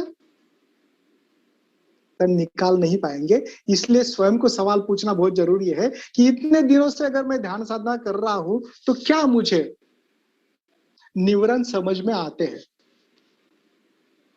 क्या मैं निवरण पे चर्चा करता हूँ? मेरे कल्याण मित्र को मैं मिलता हूँ, तो क्या मैं निवरण पे उनके साथ चर्चा करता हूँ? मेरा सबसे बड़ा तन कौन सा है? कौन सा निवरण मेरा ज्यादा मजबूत है, जिसके कारण मेरी फसल हमेशा बिगड़ती है? क्या मुझे पता है? अगर पता है तो अच्छा है, नहीं पता तो पता करो, देखो कि कौन सा तन मजबूत है। उसको देखने की जरूरत है, उसके पहचानने की जरूरत है। अगर आप बोलेंगे कि नहीं, मेरा ध्यान बिल्कुल पहले पायरी से, जैसे आप बेल बजाते हो ज्ञानोदय या प्रज्ञा सखी जी, वैसे मैं ध्यान में चली जाती हूँ, वैसे मैं ध्यान में चले जाता हूँ, फिर 40 मिनट के बाद जब आप बेल बजाते हो तभी वापस आता हूँ। कुछ अड़थड़ा नहीं है, कुछ डिफिकल्टी नहीं है। तो ऐसा जब आप बताते हैं तो ऐसा मत सोचिए कि बहुत बार हम इम्प्रेस होते हैं, ऐसा मत सोचिए। हमको फिर सवाल उठता है कि कोई प्रॉब्लम नहीं है, इसका मतलब क्या है? सही में ये आदमी बहुत बड़े गहरे ध्यान की अवस्था में गया होगा, या फिर दूसरी कौन सी संभावना होती है? हम सबको पता है कि दूसरी संभावना होती है कि हम तंद्री की अवस्था में चले जाए। यस, मेरे विनोद को आप हल्का ले लीजिए, लेकिन विनोद को अगर हम बाजू में भी रखते हैं तो ये बात समझना बहुत जरूरी है कि ध्यान की अवस्था में हमें हमारे मन में क्या चल रहा है, हमारे जीवन में क्या चल रहा है, उसके प्रति हम जागरूक हो जाए और उस तृण को, उस तृण को निकालने का हम प्रयास करें। हमारे निवरण पे हमें कार्य करता आना चाहिए और हमने स्वयं को सवाल पूछना चाहिए कि जो भी कार्य हम कर रहे हैं या जो भी निवरण हमें आते हैं, उसकी हम चर्चा हमारे मित्रों से, हमारे कल्याण मित्रों से करते हैं क्या?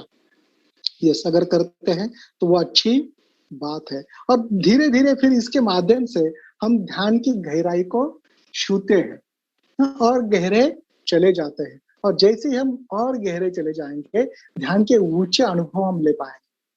हालांकि ध्यान का ऊंचा अनुभव लेना ये ध्यान का मकसद नहीं होता, वो तो एक प्रकार से उसके साथ आने वाली बात है। मतलब ध्यान के साथ आने वाली बात है कि आप अच्छा अनुभव लेते हैं। ध्यान का सही मकसद होता है स्वयं को बदलना, स्वयं को परिवर्तित करना। हम स्वयं को फिर परिवर्तित महसूस करते हैं। ध्यान के माध्यम से हम बदलाव महसूस करते हैं और खासकर हमारे जागृति में वो बदलाव हम अनुभव करते हैं, हमारी जागृति विकसित होती है। और अभी मैं आपको 3 प्रकार की जागृति के बारे में बोलने वाला हूँ, जो बहुत धम्म जीवन में, खासकर धम्म मित्र को, धम्मचारी और धम्मचारिणी को इसको समझना बहुत जरूरी है। खासकर भंते जी ने इसको 2 प्रकार की जागृति के रूप में रखा है, लेकिन इसको विश्लेषित करते समय समझने के लिए और एक तीसरे प्रकार की जागृति उन्होंने हमें बताई है, ताकि वो जो दूसरे 2 प्रकार की जागृति है उसको हम अच्छे ढंग से समझ सके। भंते जी जिस जागृति की बात करते हैं, तो पहली जो जागृति है उसकी बात वो करते हैं, जिसको उन्होंने अंग्रेजी में एलिनेटेड अवेयरनेस कहा है। मतलब पृथक जागृति, जो जागृति से हटकर है, पृथक, जो जागृति नहीं है एक्चुअली, एक अर्थ से जागृति से हटके या जागृति से दूर है, और इसलिए एलिनेटेड कहा गया। एलियन को क्या कहते हैं? एलियन मतलब दूर की बात, नहीं क्या, जो वहां की नहीं है ऐसी बात। तो एलिनेटेड का अर्थ होता है पृथक जागृति, पृथक, और जागृति का मतलब अवेयरनेस का अर्थ होता है जागृति। तो ये पहली बात बंते जी ने कही है। और दूसरी जो जागृति बंते जी ने कही है वो है इंटीग्रेटेड अवेयरनेस, जिसको समग्र जागृति हम कहते हैं। समग्र जागृति जिसको हमने विकसित करना है। अंतिम रूप से ध्यान का उद्देश्य अगर क्या होगा, मतलब ध्यान के माध्यम से हमने क्या निर्माण करना चाहिए, तो ये जो समग्र जागृति है उसको हमने विकसित करना चाहिए, जिसके आधार पर फिर प्रज्ञा निर्माण होती है।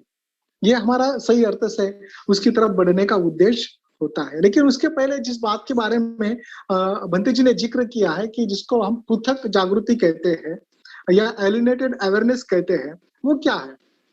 तो एलिनेटेड अवेयरनेस के बारे में या पृथक जागृति के बारे में बनते ऐसा कहते हैं कि हम यहाँ पर जागरूक होते हैं, लेकिन अनुभव के बगैर। जागृति तो है लेकिन अनुभव के बगैर जागृति है। इसका अर्थ यह है कि हम जागरूक तो है लेकिन वहां पर हमारे स्वयं की जागृति नहीं है, हमारे वेदना की जागृति नहीं है, हमारे भावनाओं की जागृति नहीं है, हमारे अंदर क्या चल रहा है इसकी जागृति नहीं है। निश्चित रूप से अंदर क्या चल रहा है, क्या हो रहा है, हम सही में क्या अनुभव कर रहे हैं, इसकी जागृति, इसका अनुभव वहां पर नहीं होता। हम जागरूक तो रहते हैं लेकिन हम क्या अनुभव करते हैं, इसकी जागृति वहां पर नहीं होती। अभी ये समझाने के लिए ही, क्योंकि जो मैंने बात बताई है ना, वो समझना बहुत कठिन है, इसको समझना बहुत कठिन है। भंते स्वयं कहते हैं कि इसको बताना बहुत कठिन है, और इसलिए भंते जी फिर 3 प्रकार की जागृति से इसको बताने का प्रयास करते हैं। 3 प्रकार से इसको बताने का मतलब तीसरी जागृति को इंट्रोड्यूस कर इसको बताने का प्रयास करते हैं। और वो कहते हैं कि ये जो तीसरी प्रकार की जागृति है, ज्यादातर समय हम उसमें रहते हैं।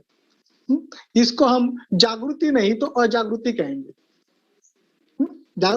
एक अर्थ से जागृति की अवस्था नहीं होती तो यह अजागृति की अवस्था होती है। तो पहला स्तर है जहां पर हम अनुभव तो लेते हैं लेकिन जागृति के बगैर। वहां पर हम भावनाओं का आनंद लेते हैं, वेदनाओं का आनंद लेते हैं, लेकिन ये आनंद लेते समय, ये अनुभव करते समय किसी भी प्रकार की जागृति वहां पर मौजूद नहीं होती। ये पहला स्तर है। अभी इसका अर्थ मतलब उदाहरण के रूप में देने का प्रयास करेंगे तो हम ऐसा देख सकते हैं कि बहुत बार हम दुख या सुख अनुभव करते हैं, आनंद या वेदना अनुभव करते हैं, या किसी भी प्रकार की जो भावना है उसको अनुभव करते हैं। तो वहां पर अनुभव तो होता है, ये अनुभव तो होता है, लेकिन हम आनंदी है इसके प्रति हम जागरूक नहीं होते। हम दुखी है इसके प्रति जागरूक नहीं होते। दुख तो लगता है लेकिन हम दुखी है इसके प्रति जागरूक नहीं होते। हम अगर हमको किसी का द्वेष आया है तो द्वेष के प्रति द्वेष का अनुभव हम करते हैं, उस द्वेष की संवेदना का हम अनुभव करते हैं, लेकिन द्वेष के प्रति हम जागरूक नहीं रहते। अगर किसी के प्रति प्रेम है तो प्रेम का अनुभव करते हैं, लेकिन प्रेम के प्रति, मैत्री के प्रति जागरूक नहीं होते। तो ये ऐसी अवस्था है कि जिसमें अनुभव तो है, संवेदना तो है अनुभव की, लेकिन जागृति नहीं है। और ज्यादा से ज्यादा समय हम इसी अवस्था में होते हैं। और उसको व्यवहारिक रूप से उदाहरण के रूप में देखा जाए तो गुस्सा इसका बहुत सटीक उदाहरण हो सकता है। जब हमें गुस्सा आता है ना, तो गुस्सा तुरंत हम अनुभव करते हैं, आग बबूला हो जाते हैं, पूरा बदन हिलने लगता है। अगर हम ज्यादा ही गुस्सा है, बहुत सारे लोग ऐसा करते हैं। बहुत पहले मेरे हाथ से भी ऐसा होता था कि हाथ में जो चीज है वो हम क्या करते हैं, पटक देते हैं, तोड़ देते हैं, नहीं क्या, जो भी कुछ है उसको फेंक देते हैं। कुछ जिसको मराठी में आदळआपट कहते हैं ना, हिंदी में क्या कहेंगे, कुछ नुकसान करने का हम प्रयास करते हैं ना, क्या तो तोड़फोड़ करने का प्रयास करते हैं, या कुछ बकने का प्रयास करते हैं, कुछ बोलने का प्रयास करते हैं।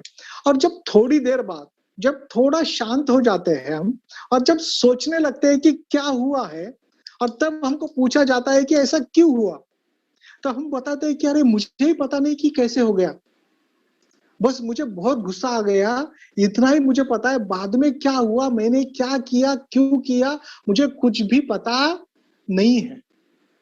कई सारे बार हमारी ऐसी अवस्था होती है। हमने द्वेष का अनुभव तो किया, लेकिन जागृति के बगैर बाकी सारी कृति जो है वो अजागृत अवस्था में हमने की हुई होती है। बिल्कुल वहां पर जागृति नहीं होती। ये पहला स्तर है। समझ में आ रहा है? बोलिए कुछ, हाँ या ना?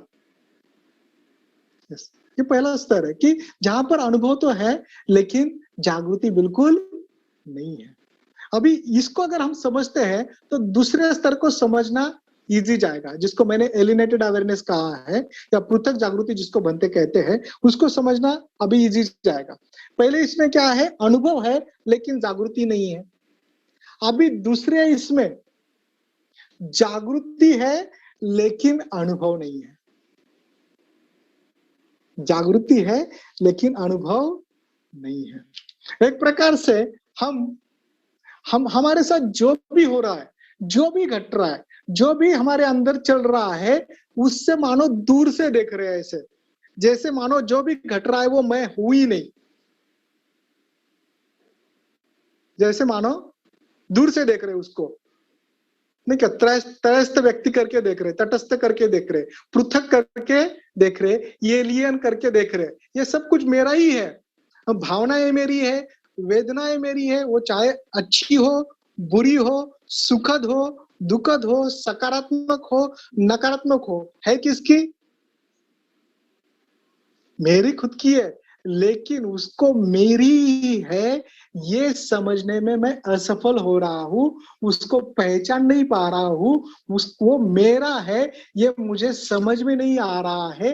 ये जो अवस्था है वो एलिनेटेड अवेयरनेस की, पृथक जागृति की अवस्था है।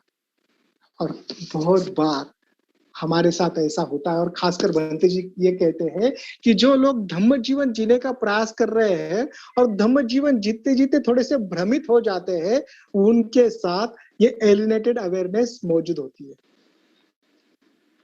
वो अनुभव करते हैं एलिनेटेड अवेयरनेस का। अभी उदाहरण लेते हैं, धम्म जीवन में यूजुअली हमको लगता है कि अभी हम अच्छा हो रहे हैं, नहीं क्या, अच्छा हो रहे, विकसित हो रहे हैं। बिल्कुल, अपनी एक प्रकार से पहचान बन जाती है, सब लोग अच्छा बोलने लगते हैं, यश सागर कितने भारी, इतना अच्छा बोल लेते हैं, इतने दिन से है, युवा अवस्था में ब्रह्मचारी बने हैं। तो फिर यश सागर को उसका दूसरा जो रूप है, जो भयंकर है, वो ध्यान में दिखता है, अकेले में दिखता है, खुद के बारे में जब वो सोचता है तब दिखता है। तो उस रूप को समझना, उसको स्वीकारना, उसको देखना कठिन जाता है,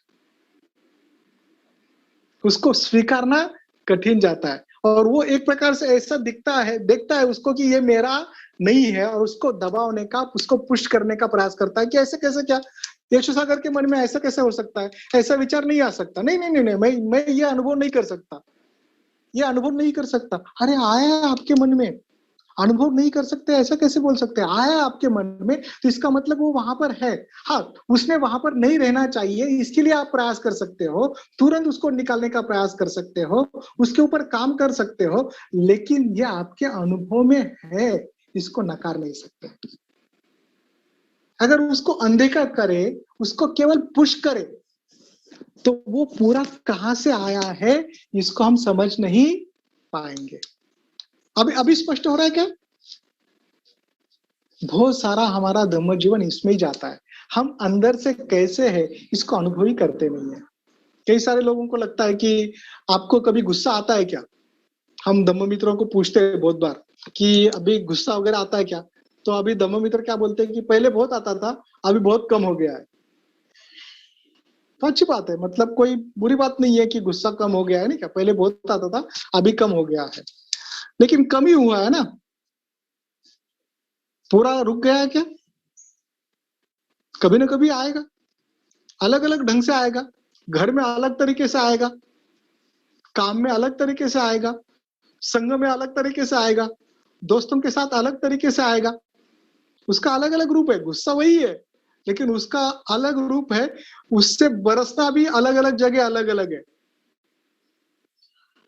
नहीं क्या, बॉस के प्रति गुस्सा आता है लेकिन वहां पर बरसा नहीं जा सकता, पत्नी के प्रति गुस्सा आ सकता है, बच्चे के प्रति घर गुस्सा आ सकता है, वहां बरसना अलग प्रकार का है, बराबर। तो ये जो भी हमारे साथ होता है, क्या हम उसके प्रति जागरूक है? बहुत बार हम उसके प्रति जागरूक नहीं होते, उससे हम दूर खड़े रह के देखने का प्रयास करते, मानो मैं वो ऐसा है हूं ही नहीं।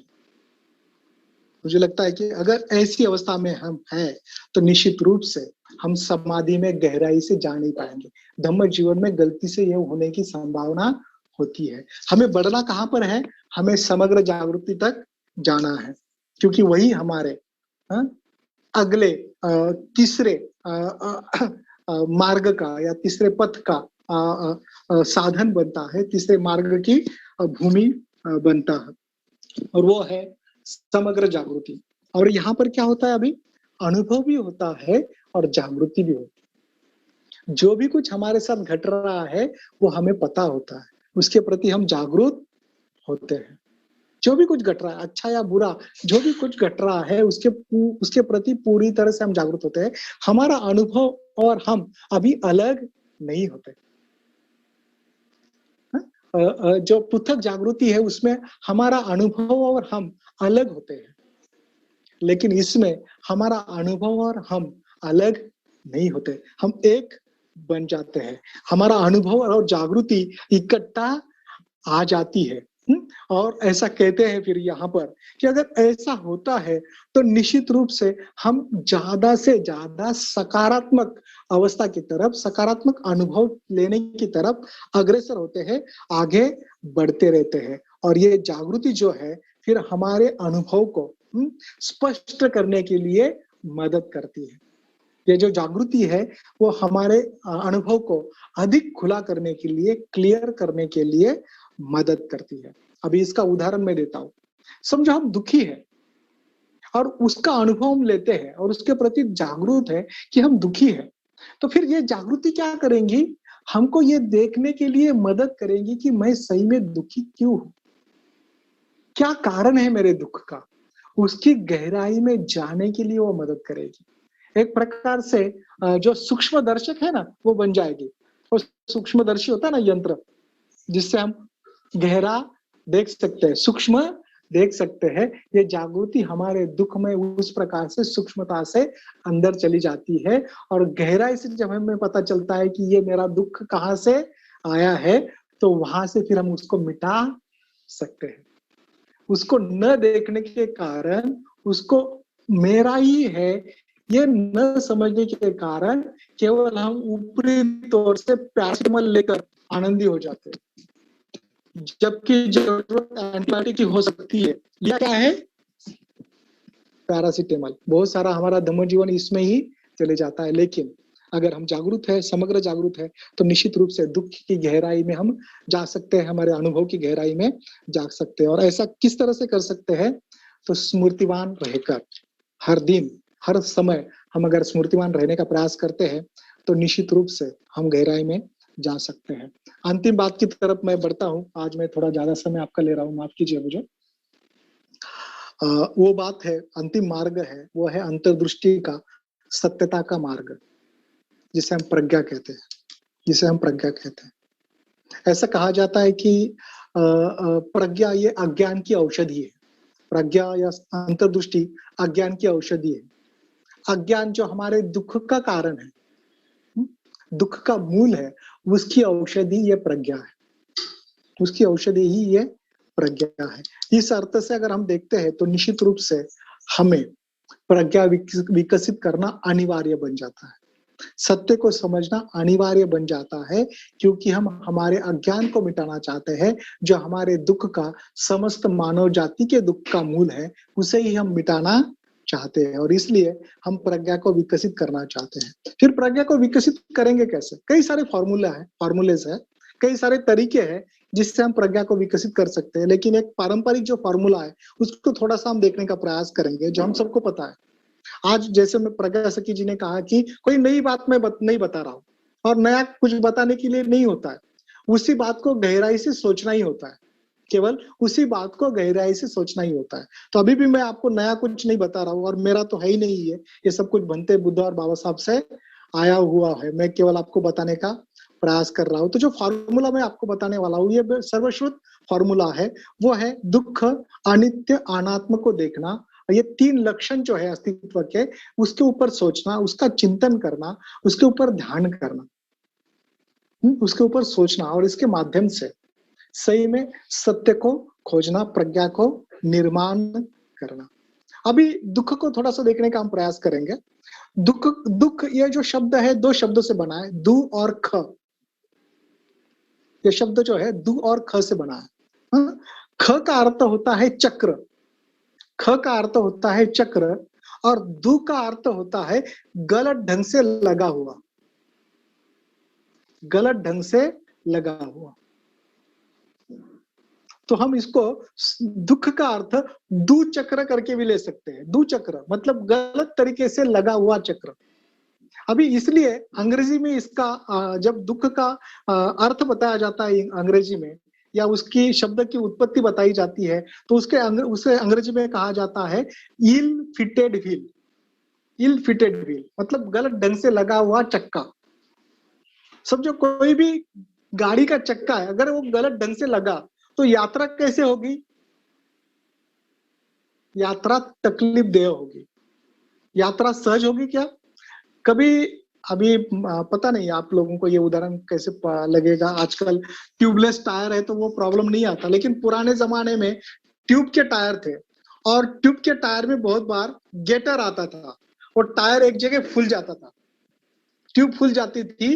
तो जब भी गाड़ी चलती थी या साइकिल चलती थी या टू व्हीलर चलती थी, खासकर साइकिल चलाने वाले को ये ज्यादा अनुभव करना पड़ता था कि अगर गेटर है तो आप साइकिल सीधा अच्छा चला नहीं सकते, स्मूथ चला नहीं सकते। चक्का जो है पिछला या आगे जहां पर भी गेटर है वो चक्का ठीक ढंग से चलता नहीं है। जब भी गेटर की जगह आती है जमीन पर तो वो गलत ढंग से वहां पर चलता है। बिल्कुल दुख का यही अर्थ है, दुख का यही अर्थ है। हमारा जीवन भी इस प्रकार के गेटर से चलता है। गेटर है हमारे जीवन में, वो असंतुष्टि का गेटर है, वो असमाधान का गेटर है और वो इतना बड़ा है। हर एक के लिए शायद उतना बड़ा नहीं होगा लेकिन कुछ ना कुछ है और वो हमें हर समय क्या करता है? दुख देता है जीवन में। वो सहजता नहीं रखता और ये इसी को दुख कहा गया है। इसी को दुख कहा गया है और इसका अनुभव लेना बहुत जरूरी है। अगर हमें सत्य की तरफ जाना है तो सही में दुख को समझना जरूरी है। मैं अभी कई सारे दुख के प्रकार है उसमें नहीं जाऊंगा क्योंकि वो हम सबको पता है। केवल इतना ही बताऊंगा कि दुख का हम पर्याप्त रूप से कभी-कभी अनुभव नहीं लेते। इसका मतलब जानबूझकर दुख में पड़ो ऐसा उसका अर्थ नहीं है। पहले ही इतने दुख है कि जानबूझकर पढ़ने की जरूरत नहीं है। अगर मैं आपको बोलूंगा कि मत पढ़ो फिर भी हम पढ़ेंगे। मेरा भी वैसे ही है। नहीं क्या सारे धम्म तत्व तो मुझे 28 साल पहले बताए गए हैं सुखी जीवन जीने के, लेकिन आज भी मेरा गेटर गया नहीं है। 28 साल बाद भी गेटर गया नहीं है। नहीं क्या थोड़ा कम हो गया है लेकिन पूरी तरह से गया नहीं है क्योंकि मैं आज भी दुख निर्माण करने वाली चीजों में फंसा रहता हूँ, उसको निर्माण करता हूँ। एक गेटर दुरुस्त किया तो दूसरी जगह पे मेरी ट्यूब क्या हो जाती है? फूल जाती है। उसको दुरुस्त किया तो तीसरी जगह वो फूल जाती है। इस प्रकार से जीवन चलते रहता है लेकिन हमने दुख का गहराई से अनुभव करना चाहिए। अगर हम सही में दुख का गहराई से अनुभव करते हैं ना, दुख को सही में समझते हैं ना, तो प्रज्ञा विकसित हो जाएगी। अपने आप हम प्रज्ञा को प्राप्त कर लेंगे। दुर्भाग्यवश हम दुख का पर्याप्त रूप से अनुभव नहीं करते, दुख को दुख नहीं समझते। जीवन में असमाधान है उसको अनुभव नहीं करते। हमारा सारा समय जैसे ही असमाधान लगाने लगा कि दूसरे चीज से हम उसको भरने का प्रयास करते हैं। सत्य चीज से भरने का प्रयास नहीं करते, सत्यता से उसको देखते नहीं है। तो जैसे ही असमाधान लगा तो हम दूसरे चीज से उसको भरने का प्रयास करते हैं और ज्यादातर कामलोक की चीजों से उसको भरने का प्रयास करते हैं और इसलिए प्रज्ञा से दूर रहते हैं। और इसलिए कहा जाता है कि हमारे अंदरूनी खालीपन को अनुभव करें। बहुत बार हम खालीपन महसूस करते हैं। आपने कभी अनुभव किया है कि नहीं मुझे पता नहीं है। आप कई सारे लोगों के बीच में रहते हो फिर भी आपको अकेला लगता है, खाली-खाली सा लगता है और ये खालीपन बुरी बात नहीं है। हम तुरंत उसको भरने का प्रयास करते हैं, 4 लोगों में जाकर मिक्स होने का प्रयास करते हैं, बात करने का प्रयास करते हैं। हमको लगता है कि इतने सारे में लोगों में हूँ, फिर भी ऐसा क्यों खाली लग रहा है? तो जाके इसको मिलो, उसको मिलो, बोलो, ऐसा हम करने का प्रयास करते हैं। ये गलत ढंग से भरना हो गया है। सोचो क्यों खाली लग रहा है? क्यों उदास-उदास लग रहा है? क्या है ऐसा जो मुझे नहीं मिल रहा है? क्या है ऐसा जो मुझे असंतुष्ट कर रहा है? अगर इस सवाल को हम ढूँढने का प्रयास करेंगे ना, तो सत्यता दूर नहीं है, प्रज्ञा दूर नहीं है। तो क्या हम इसके लिए समय देते हैं? क्या हम खालीपन को अनुभव करते हैं? देखो, हम किस लोगों को छोड़कर रहना नहीं चाहते।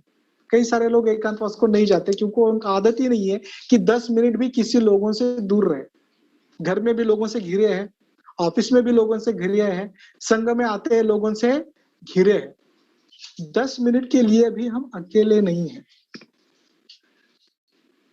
क्या हम प्रयास कर सकते हैं खुद को देखने के लिए, वो समय देने के लिए जहाँ पर हम हैं और हम खुद को अनुभव कर पाए? प्रयास कर सकते हैं। तो इस प्रकार से हम खालीपन को अनुभव कर सकते हैं, दुःख को अनुभव कर सकते हैं। दुःख इस प्रकार से बताया जाता है। उसके बाद दूसरा जो तत्व है, जो लक्षण है जिसको हमें देखना जरूरी है प्रज्ञा के विकास के लिए, वो है अनित्यता का तत्व। अभी हम सबको पता है कि अनित्य मतलब सब कुछ बदलने वाला है, सब कुछ परिवर्तनशील है। बिल्कुल दुरुस्त बात है, इसमें कोई दो राह नहीं है। लेकिन बाबा साहब ने जिस ढंग से अनित्यता को बताया है उसको मैं आपके सामने रखने का प्रयास करूंगा। वो कहते हैं भगवान बुद्ध और उनके धम्म में कि अनित्यता के सिद्धांत को तीन पहलू है। पहला जो पहलू है वो कहते हैं कि अनेक तत्वों से बनी वस्तुएं अनित्य है। मतलब हमारे आजू बाजू जो भी कुछ हमको वस्तुओं के रूप में दिखता है, मटेरियल दिखता है, मटेरियल जो भौतिक है वो दिखता है, वो अनेक तत्वों से बना है, एक तत्व से नहीं बना है। लेकिन जिस तत्व से भी वो बना हो वो सारा अनित्य है। वो सारी की सारी वस्तुएं, सारी की सारी बातें अनित्य है। ये पहला तत्व है उसका, अनित्यता का। दूसरा तत्व है व्यक्तिगत रूप से प्राणी अनित्य है। व्यक्तिगत रूप से मतलब एक यशोसागर करके, यशोसागर स्वयं अनित्य है। भले ही कितने लंबे वो जिए, अगर सलसुत्त का हम उदाहरण लेते हैं तो मनुष्य 100 वर्षे किंवा त्याहून जगला तरी आप्त समूहापासून निराळा होतोच, इहलोकीच प्राण सोडतो। नहीं क्या, ये जो सलसुत्त में कहा है कि मनुष्य 100 साल जिए या उससे ज्यादा जिए, एक दिन आत्म समूह से मतलब अपने लोगों से दूर होगा, यहीं पर वो प्राण छोड़ देगा। नहीं क्या, एक न एक दिन यशोसागर जाने वाला ही है। मतलब व्यक्तिगत रूप से प्राणी अनित्य है। लेकिन और तीसरा तत्व बाबा साहब कहते हैं, इस अनित्यता का तीसरा तत्व है कि प्रतीत्य समुत्पन्न वस्तुओं का यहाँ पर वस्तु जब कहा है तो प्राणी भी इसमें सम्मिलित है। प्रतीत्य समुत्पन्न वस्तुओं का आत्म तत्व अनित्य है। आत्म तत्व मतलब जो भी वस्तु है, जो भी प्राणी जिस भी बातों से बना है, उसका आत्म तत्व, उसका अंदरूनी तत्व अनित्य है। मतलब उसमें नित्य कुछ भी नहीं है। और यही तत्व हमारे अनात्म का आधार बनता है। यही तत्व अनात्म का आधार बनता है, जिसको हम थोड़ी देर में देखेंगे। और बाबा साहब आगे कहते हैं कि पहले जो तत्व है, जो पहलू है अनित्यता के, उसको समझना जरूरी है। ये समझना आसान है, ऐसा बाबा साहब कहते हैं कि सारी वस्तुएं, सारा मटेरियल जो चीज है वो एक दिन नष्ट होने वाली है, अनित्य, ये समझना सहज है। मनुष्य मरने वाला है, ये भी समझना सहज है। लेकिन तीसरा जो तत्व है वो समझना बहुत कठिन है। और उस तत्व का विश्लेषण वो कहते हैं कि इस प्रकार से किया जा सकता है कि बीइंग इज बिकमिंग, अंग्रेजी का शब्द प्रयोग उन्होंने किया है।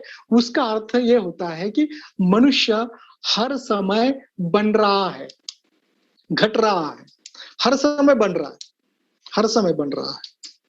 और बाबा साहब कहते हैं कि अनित्यता के इस सिद्धांत को समझना बहुत कठिन है। और मुझे लगता है कि धम्ममित्र, धम्मचारी, धम्मचारिणी होने के नाते इसको समझना हमें ज्यादा जरूरी है। मनुष्य हर समय बन रहा है। बाबा साहब ऐसा कहते हैं कि जब मैं ये कहता हूं कि मनुष्य हर समय बन रहा है, उसका अर्थ यह है कि जो मनुष्य भूतकाल में था वो अभी नहीं है, और जो मनुष्य अभी है वो कल नहीं होगा। इसी वाक्य में बाबा साहब ने भगवान बुद्ध और उसके धम्म में कहा है। इसको समझना बहुत जरूरी है, क्योंकि हमारा सारा व्यवहार गलत जो बनता है इसी को न समझने के कारण बनता है।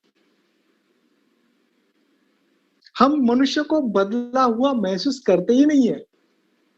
वो हमारे सामने जिंदा बिल्कुल उसी तरह से दिखता है और उसको हम बदला हुआ महसूस नहीं करते। हम स्वयं को भी बदला हुआ महसूस नहीं करते। हम परिस्थिति को भी बदला हुआ महसूस नहीं करते। 20 साल पहले किसी ने मुझे कहा था कि तू मूर्ख है। 20 साल पहले किसी ने मुझे कहा था कि तू मूर्ख है। अभी 20 साल पहले की परिस्थिति भी गई है, वो शब्द भी ध्वनि में कहाँ लुप्त हो गया पता नहीं। मूर्ख, ये जो कथन है वो शब्द ही है, वो ध्वनि में चला गया है और कहने वाला भी वो नहीं रहा है। लेकिन 20 साल बाद भी वो प्रसंग, वो आदमी और वो शब्द मैं भूला नहीं हूं। क्या हम सही सही में अनित्य समझ रहे हैं? हमारा व्यवहार उस व्यक्ति के प्रति आज भी वैसा ही है। उसको हम उसी प्रकार से प्रतिसाद देते हैं जो 20 साल पहले हमारे मन में उसने उस शब्द कहने के बाद आया था। आज भी हमारा प्रतिसाद बदला हुआ नजर नहीं आता। हम मनुष्य को बदला हुआ अनुभव नहीं करते। तो इसलिए ये कठिन है। हमने सही में बदला हुआ खुद को भी अनुभव करना चाहिए और सामने वाले को भी अनुभव करना चाहिए। इस अर्थ से अगर हम अनित्य को समझते हैं तो निश्चित रूप से सच्चाई की तरफ चले जाएंगे। हर दिन इसके बारे में हमने सोचना चाहिए। अंतिम बात है अनात्म, और अनात्म का मतलब है कि हर एक वस्तु, जैसे प्रतीत समुत्पन्न वस्तुओं का आत्म तत्व अनित्य है, उसमें ऐसा कुछ नहीं है जो पक्का है, निरंतर रहेगा, ऐसा कुछ नहीं है। ऐसा जो बाबा साहब ने कहा है, इसका मतलब वो अनात्म है। उसमें ठोस, पकड़ने लायक, मेरा कहने लायक, उससे आसक्त होने लायक कुछ भी नहीं है। उसको पकड़ने लायक कुछ भी नहीं है। ठोस ऐसा उसमें कुछ भी नहीं है। इसको समझना ही अनात्मा है। हमारे अस्तित्व में कुछ भी पक्का नहीं है, जिसे मैं मेरा कह सकूं, जिससे गर्व महसूस कर सकूं, जिससे मैं होशियार हूं, इसको भी स्थापित कर सकूं, ऐसी कोई चीज मुझ में नहीं है। ये समझना मतलब अनात्मा है। और अगर इसको समझते हैं तो निश्चित रूप से ये तीनों शिक्षा जो है वो हमारे प्रज्ञा का आधार बन जाएगी। तो ये किस प्रकार से हमारा प्रज्ञा का आधार बन जाएगी? बाबा साहब स्वयं ये सवाल पूछते हैं कि ये जो अनित्यता का सिद्धांत है खासकर, वो हमें क्या बोध दिलाता है, इससे हमने क्या सीख लेनी चाहिए? तो वो कहते हैं कि वस्तुओं से आसक्ति नहीं रखनी चाहिए। यही बोध, यही बात, ये शिक्षा हमें देती है। फिर हम सवाल पूछ सकते हैं खुद को कि क्या हम वस्तुओं से अनासक्त हो रहे हैं, हम लोगों से अनासक्त हो रहे हैं? दुर्भाग्यवश ऐसा नहीं है। हम प्राणियों के प्रति, वस्तुओं के प्रति उनको ठोस मानने के कारण, उनको पक्का मानने के कारण, निरंतर मानने के कारण, उनको हम हमारे अस्तित्व में हमेशा के लिए रखना चाहते हैं, उसको पक्का हमारे साथ रखना चाहते हैं, हमारे अस्तित्व में रखना चाहते हैं, और वो हमारे साथ रह नहीं सकते। इसको समझने की असफलता ही अज्ञान है। इसको समझने की असफलता ही अज्ञान है। अगर हम इसको समझते हैं तो निश्चित रूप से प्रज्ञा की तरफ जाएंगे, और यही हमारा उद्देश्य है, यही हमारा धम्म जीवन का उद्देश्य है। इस तरह से धम्म जीवन में हम गहराई में जाते हैं, सत्य की तरफ जाते हैं। जब इस तीन तत्वों को हम सही में अपने जीवन का मूलाधार बनाते हैं, सत्य को समझते हैं, तो अज्ञान नष्ट हो जाता है और दुख नष्ट हो जाता है। हम सुख की अवस्था में चले जाते हैं, निर्वाण की अवस्था में चले जाते हैं, बुद्धत्व की अवस्था में चले जाते हैं। और हमारा सारा प्रयास इसी के लिए तो है कि नहीं है? कुछ तो बोलिए हाँ या ना। हमारा सारा प्रयास इसी के लिए। भाइयों बहनों, बहुत लंबा समय मैंने लिया है। जाते जाते केवल इतना ही कहूंगा कि हमारा धम्म मित्र होना केवल संगठनात्मक नहीं है। हम केवल उसको संगठनात्मक रूप से नहीं ले सकते कि चलो एक और संगठन में मैं जुड़ गया हूँ। त्रैलोक्य बौद्ध महासंघ धार्मिक संगठन है, मैं अभी धार्मिक संगठन में हूँ, नहीं क्या? तो इस तरह से केवल हम धम्म मित्र नहीं बने हैं। हम धर्मचारी भी इस तरह से, धर्मचारिणी भी इस तरह से नहीं बने हैं। हम धर्मचारी, धम्म मित्र, धर्मचारिणी इसलिए बने हैं क्योंकि हम स्वयं के दुख के साथ साथ इस सारे संसार का दुख दूर करना चाहते हैं। ये तभी संभव है जब हम में, स्वयं में बोधिचित्त की अभिलाषा उत्पन्न हो। बोधिचित्त की अभिलाषा तभी उत्पन्न होगी जब हम इस तत्व को, ये जो तीन चरण है, उस तीन चरण के माध्यम से आगे बढ़ेंगे, तो हमारे मन में वो बोधिचित्त की अभिलाषा उत्पन्न होगी, जिसके कारण हम स्वयं को मदद कर सकेंगे, जगत को मदद कर सकेंगे, और हमारे साथ साथ पूरे विश्व को हम विकसित करने में योगदान देंगे। और यही भक्ति संरक्षित की हमसे अपेक्षा है, बाबा साहब की हमसे अपेक्षा है। और निश्चित रूप से बुद्ध ने इसीलिए ही धम्म का प्रयोजन किया था। तो भाइयों और बहनों, आपने आज मुझे बहुत लंबा सुन लिया है, इसके लिए मैं आप सबका बहुत बहुत आभारी हूँ।